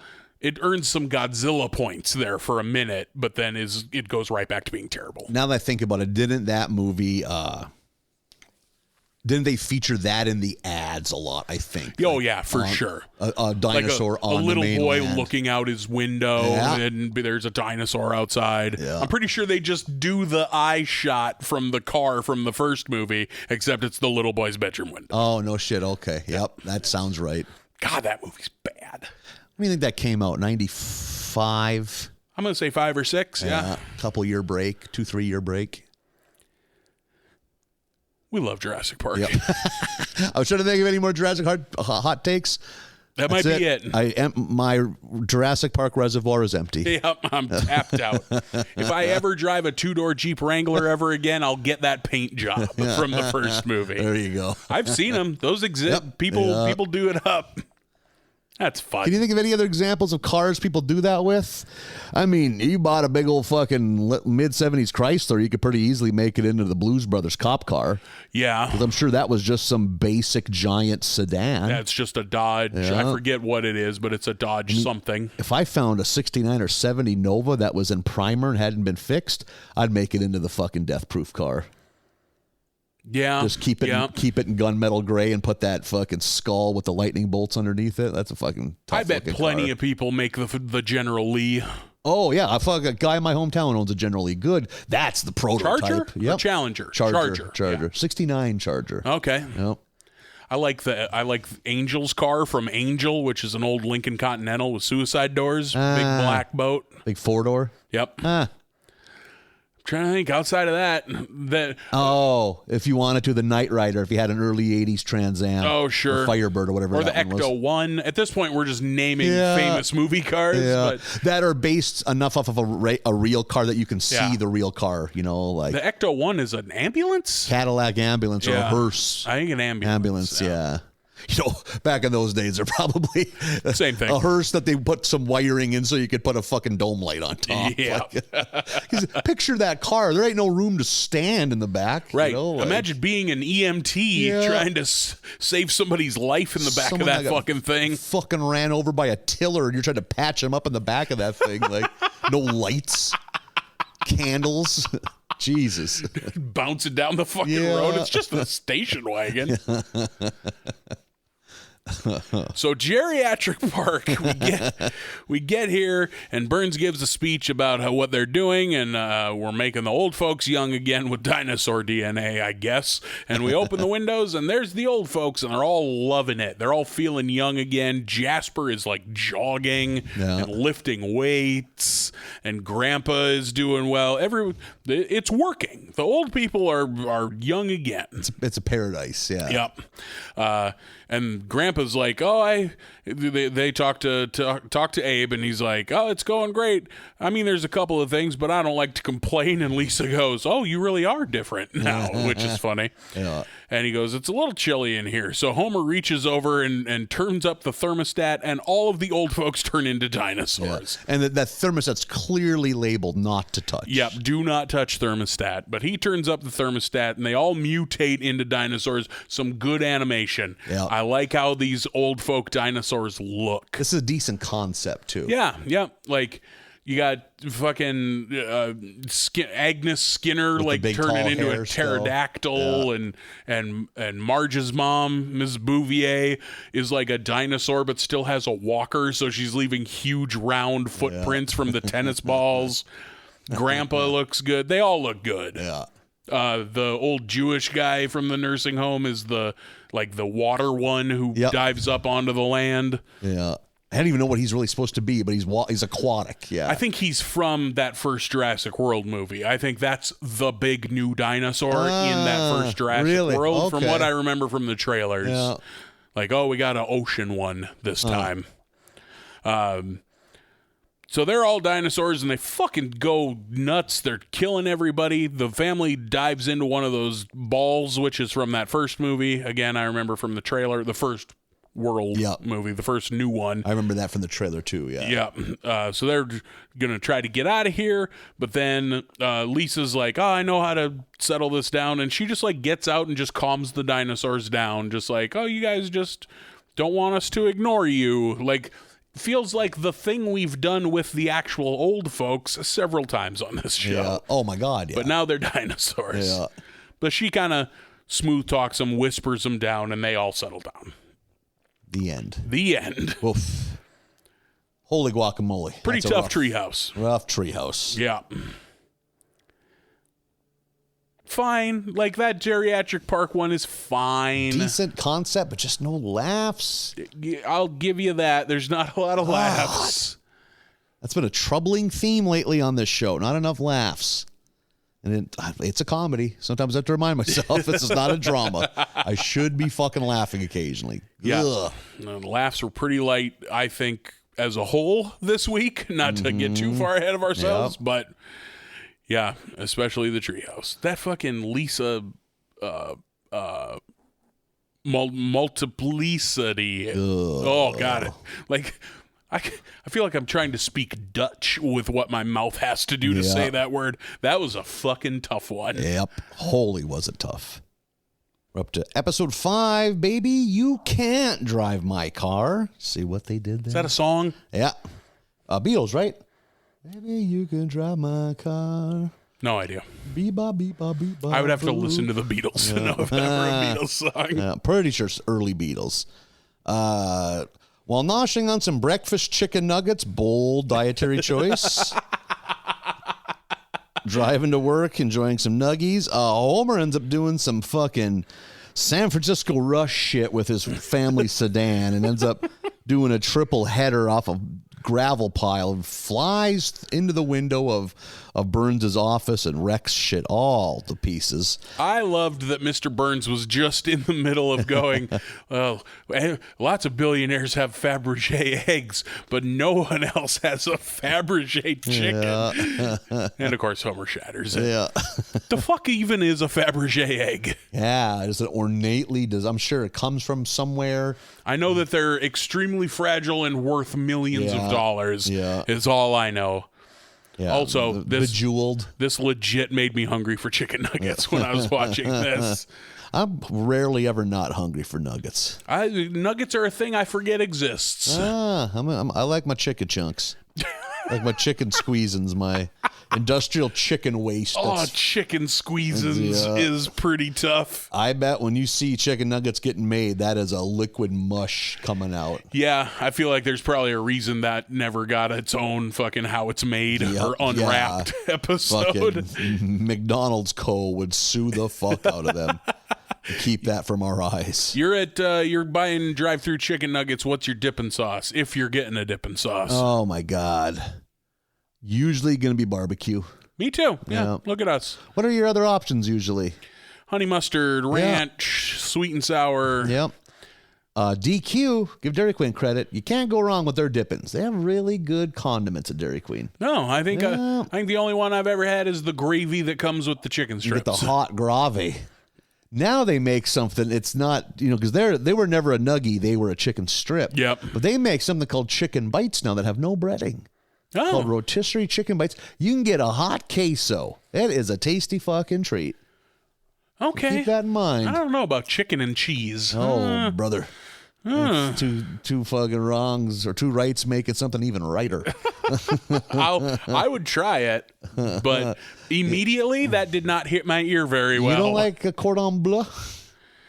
It's just fine. Fucking get up in there and up that chicken guts and shove it full of ham and cheese. I prefer a chicken Kiev. The butter. Is that what a chicken Kiev is? Is butter? Yeah, it's like chicken stuffed with butter and something else. Okay. Some garlic or chives or something. Desecrating the corpses of these chickens, just getting all up in it with other food. Chickens are a disgusting animal. Yeah, they don't deserve to be treated better. They have exactly. They're just sluts. You ever get into those fucking You buy them at the grocery store. They look like a frozen burrito, but they're a chicken. They got chicken cordon bleu, chicken Kiev, and usually like a broccoli and cheese. Yep. The grocery store I worked at, they were like the cheapest microwavable entree. I ate some real depressing meals based on those. I have eaten a lot of those in my day. Usually the cordon bleu or the Kiev. Just a thin sheen of MSG over everything. Oh, that's fine. MSG's fine. That's propaganda. Don't buy into the anti-MSG racist propaganda. MSG's delicious. Put it on everything. Do a line. Yeah.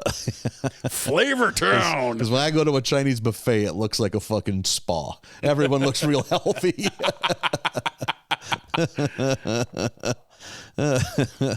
I bet if you took someone from a European country to a Midwest American Chinese buffet, they would weep like they were witnessing day 2 of the Hiroshima fucking like corpses being like, would be like abject affront to humanity. Like, how do we let the rest of the world know this is happening? Look at these poor people struggling to get out of booths to eat fucking horse slop. Oh, it's so good, though. Oh my God! God, I love a Chinese buffet. There's no worse feeling though than after you've overshot yourself at a Chinese. Like you in the car, your heart's beating weird. You can feel organs moving. It's like I shouldn't know what my spleen feels like inside my body. You got these weird sweet sweats. Yeah. You're like, oh God. Yeah. Everything's sticky. Everything's crammed up. I don't even know if you take a shit afterwards. I think your body just absorbs it all and it fills your bones full of toxins. It's like them stitches. Dissolvable. Yeah. It's just in your blood now is where that went. Meat stitches. You go to the wrong buffet, you will be hungry 45 minutes after embarrassing yourself. It's like that doesn't make sense. Eating 11,000 calories. Yeah, it's like this doesn't make sense. Where did it go? Oh. God damn it, do I love it, though. Oh, it's so good. Yeah. I love the fucking seafood bake. It's just chunks of mystery fish. Who's this for? Me. I love it. Jesus Christ. I have friends who are like, I'm going to sit at another table, man. You have a mountain of tilapia byproduct. Covered in, is that mayonnaise? Is that what the sauce is? Like, I don't know, but it's good. Won't eat lutefisk, but eats this mystery fish casserole. Yeah. Oh, the funny thing is that every place does it different. Some places are inedible, but some places, if they nail it, fuck me, do I like it. I'm going to say like 85% of my eatings at a Chinese buffet is General Tso's chicken and white rice. Oh, really? Yeah. If no one stops me, I'll eat a 5-gallon bucket of white rice. For General Tso's, when it's good, it's so good. But and most places don't do it great. So any other place, it just feels like a shitty pale competitor. Mm-hmm. So like sometimes it's not good. Yeah. Yeah, and that bums me out. Other things, but like good General Tso's is one of my favorite Chinese trash foods. Yep, it's real good. Fucking Nine Dragons. I don't know if it's still good, but God, Nine Dragons at Fargo used to have some good General Tso's. Used to be fucking buy one, get one free. Me and my buddies would just get 2 orders for ourselves. Enough white rice to feed a family of 7. You're just one college boy. I'd mix it in a mixing bowl, put a lid on that, and eat out of it like a fucking animal. Fucking palm strike my microwave shut so that mixing bowl would fit in it. It's not even spinning. It's just fucking one part's bubbling, the other part's cold. Yeah, and I just eat out of that in front of the TV watching wrestling reruns. What a fucking, eat like with a goddamn wooden mixing spoon is what I mean. You just, you get the knobs covered in the rice, and you just scoop the fucking chicken knobs into your goddamn face hole. That's living, brother. Oh. I eat so much white rice here at home that like I buy my white rice at Costco in like a dog food bag. Like I'm buying feed. Like you're fucking doomsday prepping. Yep. I go through a lot of white rice in this house. It's delicious. So, Mr. Burns fires Homer, which is totally in the right to do. He fucking destroyed his fucking house or destroyed his office. And Homer's like, you know what? Maybe this is the kick in the pants I need to change my life around. Hard cut to a very fully bearded Homer lying on the couch. And is clearly just being a fucking sad sack bum, which often happens to Homer when he's met with any kind of fucking, like downturn in life. Or during any of his 50 stretches of unemployment on this show. He does not seize the day. He's not a seize the day kind of guy. No. And Marge has had enough of cleaning up after him, and like, you got to find something. And during this time, magically on the news, Kent Brockman announces that a new company called Cargo is coming to Springfield, and they're looking for people to drive their self-driving cars. To just sit in them in case something goes wrong, basically. Yep. Yeah, just monitor. And there's never been a job Homer's more meant for than just sitting. God, that guy can sit. So he's excited. And there is like a job, like there's many people looking for these jobs, but they slowly get whittled down. And so they just have him sit in a conference room and just sit for hours. Homer is totally cool with it. And the gag is, okay, you're the only one left. You got the job. There's like 5 more minutes. Yeah, like, that's fun. He's not done sitting yet. So he's got the job, and the job is pretty tight. He's fucking just sitting in a car, and it takes a while for them to get it through his head because it wouldn't me too. It's like, oh, so I do this? Nope, you don't do anything. Oh, but if this happens, I do this? Nope. Yeah. I assure you it will take care of itself. You just sit here. And after he finally figures it out, he's living the fucking dream. And the place is awesome. There's a cafeteria with free food, which you can imagine how he acts in there. And it's how any of us would act in there. Like the friend of mine that worked at Microsoft, they had all-you-could-eat cereal buffet, and he ate 11 bowls. That's right here in Fargo. He ate 11 bowls of cereal a day. Almost got diabetes. Can a normal person just buy like a day pass to go eat at their cafeteria? I would do that. They had Cookie Crisp, bro. That's insane. All-you-can-eat Cookie Crisp at a place of work. No. How does anyone get work I done? like that idea. I got to go refill my coffee. I got to get another bowl of Cookie Crisp.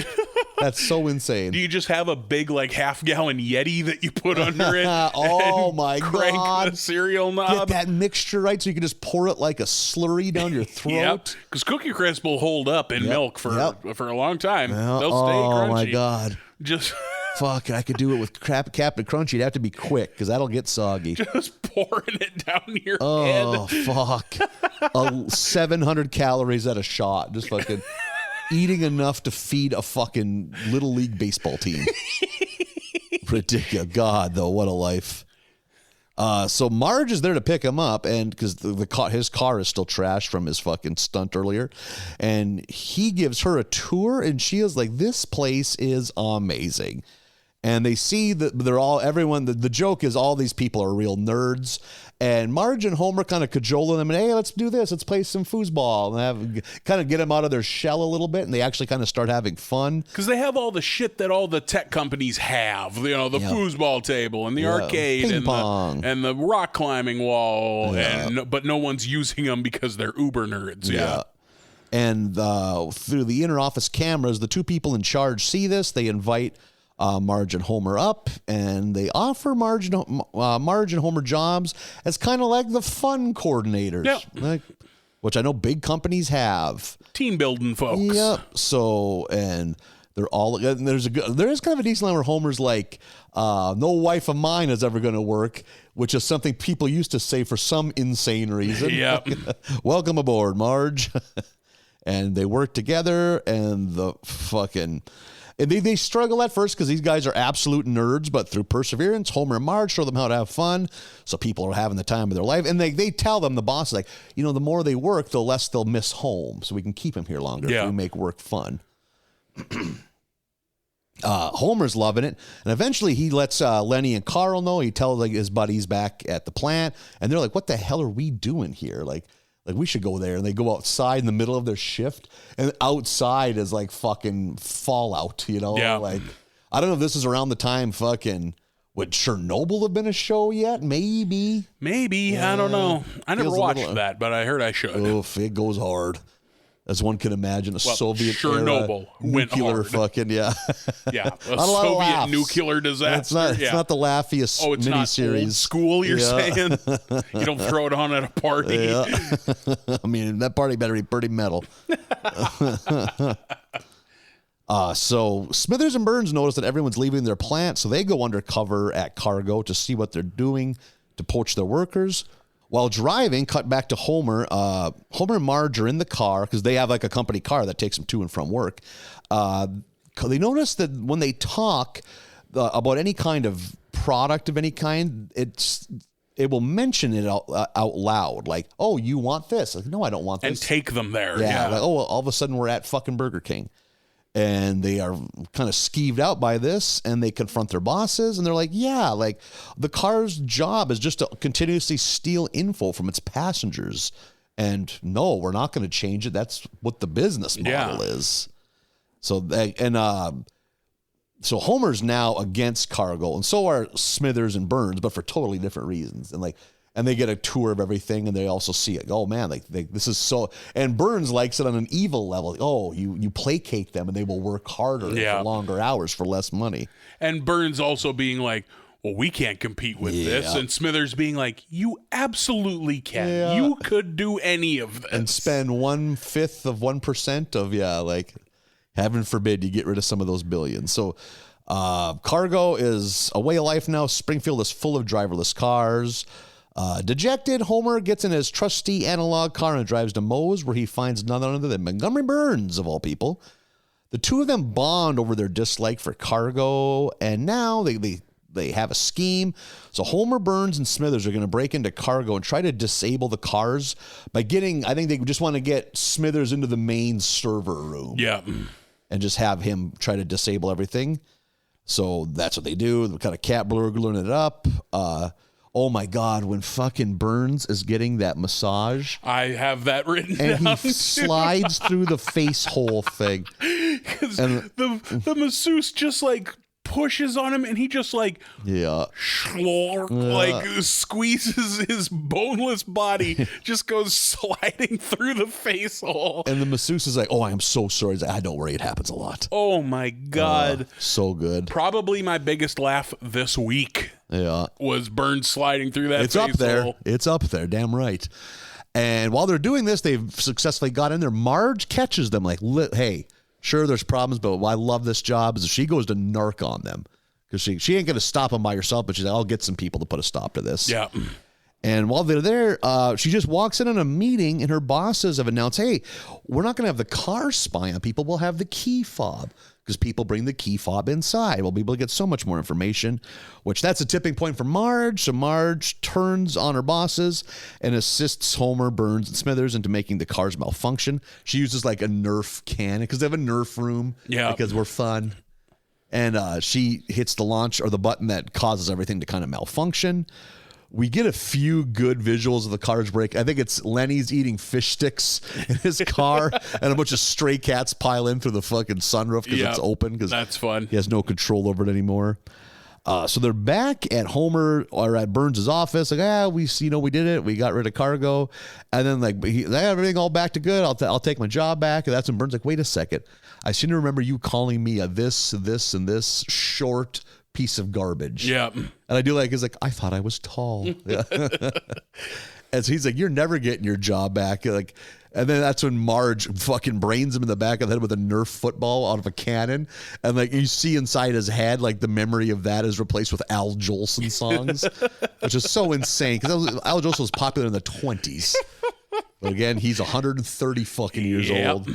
So now he's singing show tunes. Homer presumably gets his job back, and all is well in the world. I liked a quick detail when Homer goes to Moe's and Burns is already in there drowning his sorrows. Burns has he has a ceramic fancy German style beer stein that says Yale on it, which means that either Moe keeps that on hand for when Burns is there, or that Burns carries it on his person for when he needs to stop and have a beer. That's pretty good. And I'm not sure which is funnier, but it might be that second one, I think. Either way is pretty good. Yeah. Probably my favorite episode of the batch. Yep, for me, definitely. Episode 6 is From Russia Without Love. We get a fun intro of Caveman Homer and Caveman Moe back at the creation of beer. Caveman Moe creates beer, and Caveman Homer is super buff and ripped, and then as soon as he takes a sip of this concoction, his gut falls out and he turns into a piece of shit. Yeah. That's fun. We're at the Simpson house, and we're getting ready for Thanksgiving, and Marge doesn't want Moe at Thanksgiving. I think it's great that Moe usually goes to their Thanksgiving. Yeah, no shit. Turns out the first time he brought a blow-up doll, and it's still on the ceiling. Apparently filled with fucking helium. Which is crazy. Yeah, I like the Marge's like, why can't we pop it? Just pop it. And Homer's like, that's bad juju. You don't want that. I like that that's like some superstition. Yeah. Don't pop a blow-up doll. It's bad luck. So Homer has to go to Moe's and let Moe down easy. I didn't write the details, but Moe finally beats Bart at a prank call. So great. And like, how fucking, hey, you know, you got to learn on every stage of life. You know, you'll get him next time. Like the way he fucking lets Bart down is so good. I forget. Like, you think he'd be more triumphant that he finally did it. He's not like, yeah, fuck you, kid. He's just like, you'll get him next time. So the boys, I believe it's Milhouse and Nelson and Bart were the ones making the phone call. Yep. They are like, well, we gotta go harder. Now we gotta bet over the top of what he's doing. Do they ever? Ruin his life. The boys go to the military surplus store, which we haven't seen in how long. And they meet Herman, who we haven't seen in how long. Jesus, yeah. I think Herman and the military surplus store show up in the first 5 episodes of this show. Totally do. I think we cover them in episode 1 of America's Barley Basket. I bet we've seen Herman 3 times since then, including this one. That's how rare he is. None of them speaking parts. Yep. You know, so weird to see him back. Herman introduces the boys to the dark web. And they order Moe a Russian bride from the dark web. You ever dabble on the dark web? No. Oh, really? Wait, have you? I came home from work. One of my roommates were there all laughing, looking at the dark, like, oh man, this is my place, man. This is like my fucking IP. Yeah, it's a great, because it was wild. The shit you could get on there. Like from like mundane, what you'd expect to like knockoff sneakers. I will, if you give me $1,500 and travel, I will go somewhere and beat the dog shit out of someone for you. I won't kill them, but I will beat them like they've never been beat before. $1,500 seems like a lot for that. I bet I can find cheaper than that. I think his whole thing was like, I'll guarantee I don't kill him. I'll guarantee this. You have no connection to me. This is like. Which, you know, if you want it done right. You know, like that's true. Yeah. Maybe you get what you pay for when it comes to beatings. Yeah, I think the no connection is so huge. Yeah, yeah, like you pay for discrepancy. Yeah, like and discretion is the word that I was looking for. And the other one was a guy's like, I am not good at anything in this world except shoplifting. I'm the best shoplifter you'll ever find. You tell me what you want. I'll put together a price point for you and show you if you agree on it. We agree on it. You give me like a 10-day window to get these items. I will get them for you because no one's as good at this as I am. And I will have it sent to you however you like it sent. We'll agree on a shipping price. What a skill. Yep. What a skill to have. And like, it was like, some of these were well put together. Like they would show, here's some of my satisfied customers. He got me this, and this at this price. Like Yelp reviews for criminals. Like, I think one was when PS3s were new, and he's like, this guy got a PS3. You can't even find them in stores. And he stole one. I don't know how he did it, but it's awesome. Knocked over a truck like the end of the first Fast and Furious movie. Yep. Like, and then there was just, you want someone dead. $150K or something like that. Like there was very ominous. That seems like a bargain. Or I think what a lot of people use it, get Coke mailed to you if you want to do. Oh, drugs. Sure, yeah, I could see like guns, drugs, and knockoff goods would be how I would think. Yeah. If you asked me what's on the dark web, it's probably those 3 things. And then human beings. And then there was like some stuff where they'd use code words. It's like, I don't like what that code word's even implying, so I don't want any of you motherfuckers to click on that in this house. Deal? You're just ducking calls from your ISP the rest of your life. Yeah, like, you trying to buy Peruvian boys? Is that what you're trying to do? They're Chilean. Leave me a beat. Life is cheap there. So I've dabbled. You've dabbled a bit. I've never made a purchase. It's fucking weird that it's you just window shopped. Yeah. So into Moe's walks his brand new Russian bride, which is still a thing somehow. Yeah. This is Anastasia, because of course it is. Of course that's her fucking name. And Moe right away is like, nah, you gotta listen. I'm sorry, but you gotta get out of here. This isn't, I didn't order you. I'm sorry, but you gotta go. But she spruces up the place, and now there's customers coming in. Who would imagine? So that's all it took. It took her 10 minutes to get some customers in. She gets him in, and Moe immediately repels them just by being himself. He goes, look at all the meat in the seats, and they all get disgusted. I don't like leave. that. I think Lindsay Nagel, like, I don't like any of that. I don't like any of that, and leaves. And then the Russian bride, has to like cajole him to come back in. Like, yeah. Moe does a recap of some of his romantic mishaps, like the one where he shows up on that girl's doorstep and says he's got a crush on her, and then she just, wait here for a second, and it shows the seasons changing. We use the back door. Yep, and then she walks in with a guy on her arm, just like, we've been using the back door. It's fun. Bart keeps ordering stuff on the dark web, of course, and finally fesses up to Marge. And Marge, thank fucking God, took 30 seasons, punishes that boy. Right? Was it drops his phone in the sink. Yeah. Which that's a hell of a punishment. That phone's fucked. So good for her. First, runs all of the rice down the garbage disposal. Yeah. I don't know that you should be putting rice down the garbage disposal. That sounds like it's going to explode. It seems like in a pipe 20 feet from your house. Your fucking yard's going to belch. Swelling up in the yard. That sandbox used to sit level. I don't know what's going on. Moe, like, finally, shit, what have I done? And goes to get Anastasia, but she's with Krusty now, out in Ogdenville. Yeah, they're in Ogdenville at the tea house, the Russian tea house.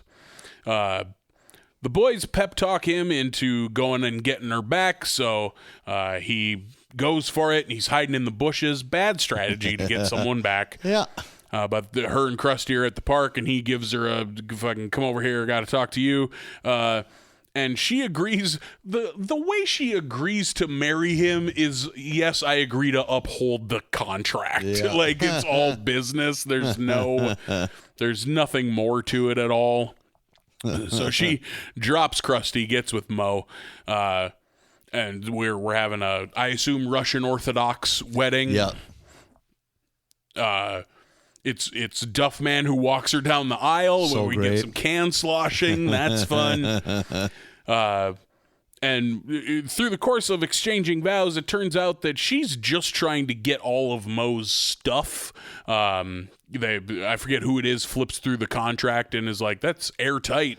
Yeah, I don't know what causes because part of the punishment is Bart has to wear a weird little short pants tuxedo. Yeah, a pink one. Yeah, and is he like the ring bearer or something? Yeah. So somehow he notices it because he's learned Russian from the dark web. Yes, and Milhouse knows marriage contracts because fucking Kirk has him read fucking divorce papers. Who's DJing. So he doesn't get bored. Yes, also Kirk Van Houten is DJing. Yeah, so good.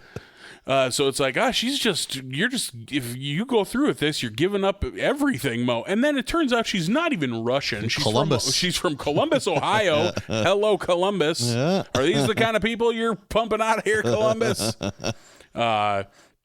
So then, turns out she's not even Russian, and Moe is, of course, heartbroken, but pushes her away, and she just quick throws on a Scottish accent and snags Willie. Yeah. Just like, well, I don't need you, I'll just get somebody else. And they're like, shouldn't we tell him? And they're like, well, he doesn't have anything, so what could she take? Yeah, what could she possibly take? And fucking Kirk goes, did someone say crank up the volume? And he does, and his headphones explode and start smoking. Yeah. It's so fucking sad. And I think it's Duff Man has to be like, literally no one said pump up the volume.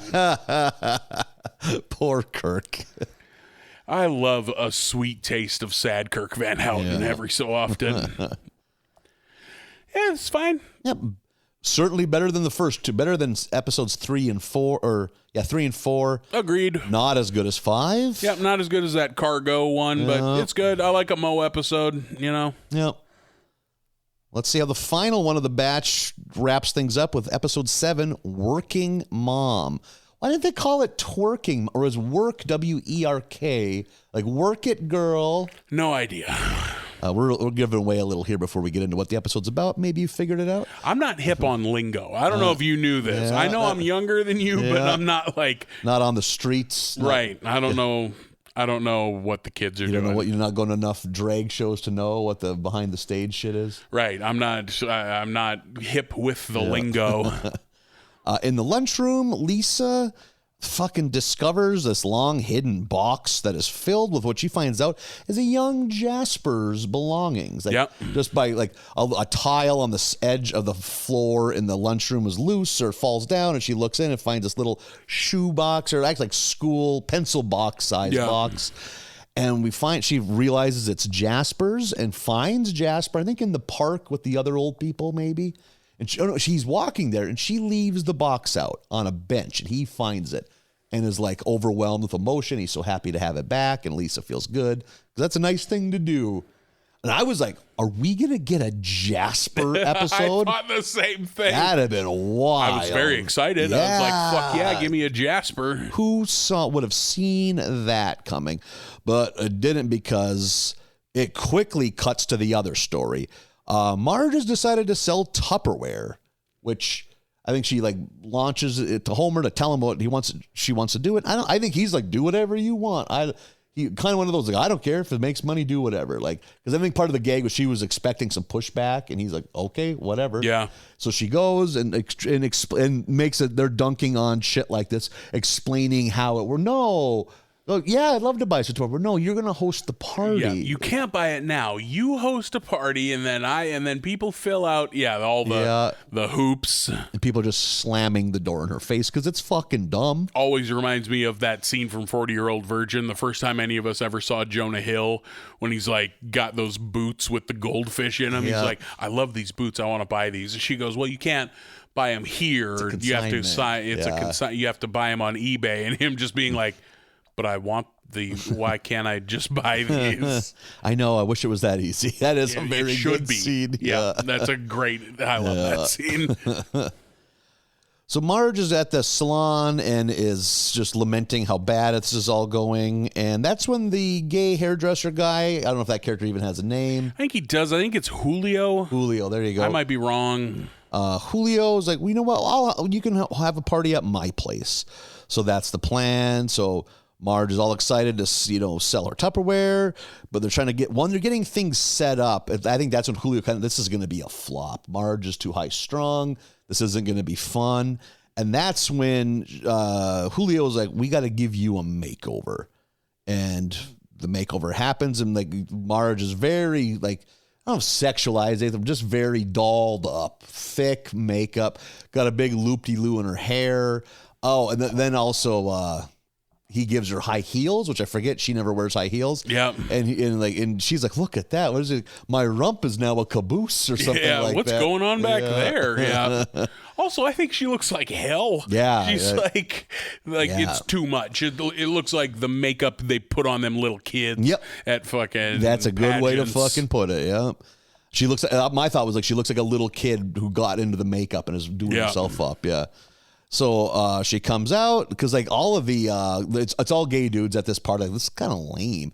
And then Marge comes out with the new Marge. They are totally into it, and fucking she's having a time of her life, fucking selling a bunch of Tupperware and all that stuff. But then she fucking finds out that they all thought she was a drag queen.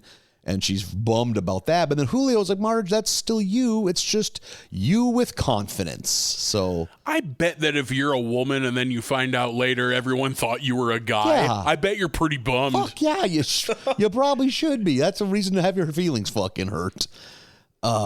And then while Julio's consoling her, like, no, that was just you, not fucking being timid and taking chances.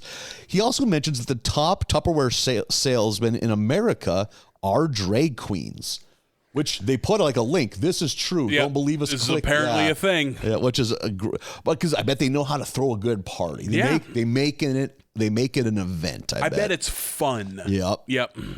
Like sex toy bingo, you know. And it's right around this time. I don't know exactly when we see it, but we get one of those. We haven't seen it a lot lately, where we scan the house from main floor to up floor. It cuts through the house. Oh yeah.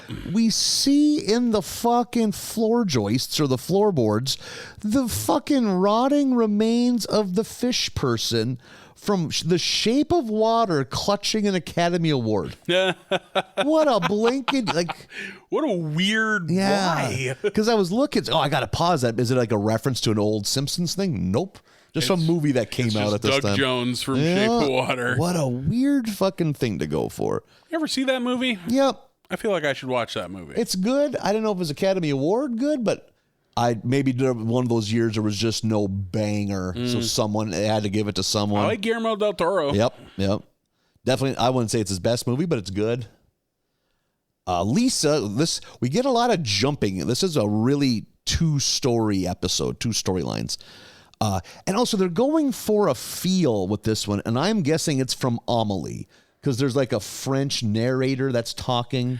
I've never seen Amelie. That's the only thing I have is years ago, but I think that's what they're going for. I remember Amelie being the thing where it was like, oh, if you have an Amelie poster, I know who you are. And no, I don't want to hang out, you know?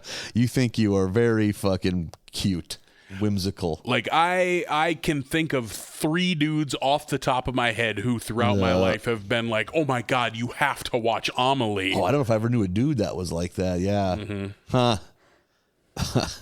So Lisa's still riding the high of giving Jasper that box of stuff. So she needs another hit. Because it's starting to fade. She's coming down that from happiness her do-good hit. drug. So she's going to do some more. She's going to, get involved in other people's personal lives, which is always dangerous, and going to turn things around. So what she does, she helps reignite the love of Kirk and Luann. Like they're at a diner, and she plants a note pretending that the teenage girl working there has the hots for Kirk. Yeah. So just basically makes Luann jealous, but it works. She cuddles up next to Kirk. Next, they help her, and she enlists Bart help, and Gil has a job handing out flyers. No one wants them, and he laments that, what is it? I don't get paid unless I hand out all the flyers. What a depressing life. And they check the trash cans around here. Yeah, that's it. They check the trash cans. Yeah. And Lisa and Bart just change costumes a bunch of times, just keep walking by, and eventually he hands out all the flyers, and he's very happy about that. But the biggest gamble she takes is she wants to get Mrs. Skinner to stop being so mean to Seymour. So what she does is she makes a journal, and she hides it in Seymour's room because she knows Mrs. Skinner snoops. That basically just says, people think I don't like my mom, but I love my mom. Yeah. Like just kind of like just kissing up to Mrs. Skinner. And that's she plants it because Bart has everything she needs. It's like here's this, here's a key, here's a can of tuna. I've been slowly getting his dog fatter. His cat. That cat is so fat. Yeah, they show the cat then. It's just round. I've been slowly making his cat fat. It's such a fucking insane prank. Sociopathic thing to do. For a 10-year-old boy. Jesus Christ. That's got to be a crime. Secretly feeding somebody's cat.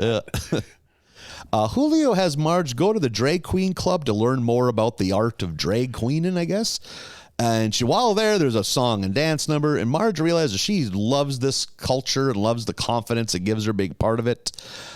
Meanwhile, Lisa's good intentions go awry when Mrs. Skinner figures out that the journal was a lie because Seymour doesn't use semicolons. Yeah, it's ridiculous, but I laughed. That's how she got busted. And Lisa overhears this, and she walks. I'm sorry, that was me. I was the one. I wanted you to be like, well, I'm gonna just be extra hard on him now. So. It blew up in Lisa's face. The opposite happened. She's made things worse. So now Lisa's inconsolable and bummed out about that. Like no one, I don't know. Apparently word got out in school. No one will let her sit by her, no one lets them sit by them at lunch. So Lisa thinks she's fucking, out. like no one's gonna like her. They realize what she done. She goes to get lunch. In tater tots, it's spelt out, go to the roof. And they go up on the roof, and there she finds the Van Houtens, Gil, and the Skinners. And they're thanking her for trying to make Springfield a better place. Yeah, very wholesome Lisa story. That was a nice touch. The other story, Homer's buddies at the bar, Lenny and Carl, tell Homer that they got to go check out Marge's party. They kind of hint that's not what you think. Yeah. And so Homer's very wondering what the hell's going on. He gets there, and he's fucking confused and startled by everyone thinking it's a drag party. And he's like, my wife is not a drag queen. My wife is this and that, simple and plain. So the ruse is up, and Marge is fucking pissed. I like as he's running down this list of like, what? She's this and that and not this and that, and like halfway through he like starts tapering off because he realizes he's ruining everything. Yeah, that is good. Yeah. So Marge is upset. I'm not. Let Homer in on this. That's a hell of a fucking thing to be hiding from your spouse. Yeah, maybe fill Homer in. But she is pissed, and eventually, like he's like, "You go home and take care of the kids. I'm going out." So, and she comes home and she's just ignoring Homer. And then eventually she goes back to the drag club and is like letting the drag queens know that things aren't good with her and Homer. And she's very sad. She doesn't think there's anything he can do. And that's when he comes out on stage in drag and looks ridiculous. Homer in drag is pretty tough. Trying to walk at high heels, and he fucking eats shit and does the splits, and his fake tits fall out. That one chubby lower voice gay guy that we've seen a few times. Yeah. Like, if you don't go get him, I will. And he says a great line that I can't remember what it is. It's something along the lines baby, of something. My pulled pork keeps baby in the cradle. Baby in the cradle. Son of a bitch. Fuck, did I laugh. Oh, that's very funny. Yeah. So they, of course, Marge sees that he's making an effort, and she fucking, takes him back with open arms, and all is well in the Simpson household. Solid episode. Yeah, totally fine. I wonder if you would get more out of this if you were a RuPaul's Drag Race person, because like RuPaul is in this, and someone else from that show is in this. Oh, I bet you get those references a little better. Yeah. But I'd say it's the first and second one we watched, absolute bottom barrel duds. The third one, fine. Good. Yeah, good. These two, fine. Yeah. Like nothing great, but not devoid of laughs and entertainment. So right. It's like if we were playing any or NES ice hockey. There's what is this analogy? Yeah, there's already? 2 littles, 1 big fat one, and then 2 mediums. Yeah. Because we are assuming bigger is better. Yeah. That's where I figured you were going with that. What an insane analogy to make. That is for 5% of human beings. Less than that. If you get 2 fatties and 1 medium and 2 skinnies, that's the team I roll with in ice hockey. I want the 2 skinny guys pushing puck. I don't mind having a medium-sized center, best of both worlds. I want the 2 fatties fucking shooting laser shot slap shots. I'm aware of that game, but have never played it because I was a Blades of Steel man. Blades of Steel is a proper hockey game. Blades of Steel, that's the one where you play a fucking like arcade game between periods, right? I thought that was a nice touch. I forget which, fucking Space Invaders or something. Mm-hmm. There's a few games have done that. Oh, really? Yeah, like, is it the Tekken games you could play, like, an arcade shooter in between rounds? Oh, really? I think Tekken, or who owns Tekken? Bandai Namco, I think. They were the ones doing that, and they trademarked it, so nobody else could do it. Shit. But then eventually the trademark ran out, and now that is becoming a thing again. Other companies are like, quick throw, fucking quick mini game in the load screen. Blades of Steel, years if not decades ahead of the game, though. Good for them. Oh, yeah. Blades of Steel was a banger of a hockey game. But batch, then, that means this batch hit below 500, below average, because 2 stinkers, only 1 good one. The other 2 were meh. I liked the Marge half of that last one, but could not care about the Lisa half of that one. I sure wish. I mean, I got some laughs over the Seymour and Mrs. Skinner. The fat cat thing was very funny. And just like, I don't have a journal. I have no inner thoughts. Yeah, it was, and I did like the March half of that one, the drag queen March one. Yeah. If they made it today, you would be missing all the psychopaths with machine guns outside of the drag show. That's true. So yeah, they need to update it and do that. Retcon it. Yeah. Give us an updated one. Do a remake. Everything is awful. Let's do this again next week. What do you say? Why or you not? want to quit? You done? I'm not going to buckle. You want to just wrap it up? I'm not going to kneel before season 30. I will bring it to its knees. We'll do 5 more next week, episodes 8 through 11 of season 30 of The Simpsons. We keep marching on. We do it. As does time. No one can stop us. Or time. Only the Reaper's scythe. If we are alive this time next week, you will get another podcast. Yes, absolutely. That's our promise to you. As long as there is air in our lungs, a spark in our eye, we will sometimes talk about The Simpsons next week. Our promise.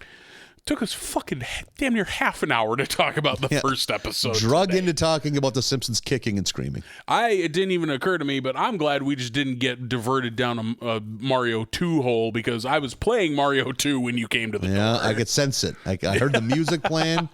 I heard the giddiness. As soon as I heard my door buzzer go, I was like, oh no. Yeah. I'm still trying to beat Wart. I can't do a Simpsons podcast with Mario 2 so fresh in my brain. But then luckily we sat down to record and instead talked about wrestling for 2.5 hours. Did our lines of ketamine, cleared our minds. Get all full of horse trank, ready to talk about a cartoon.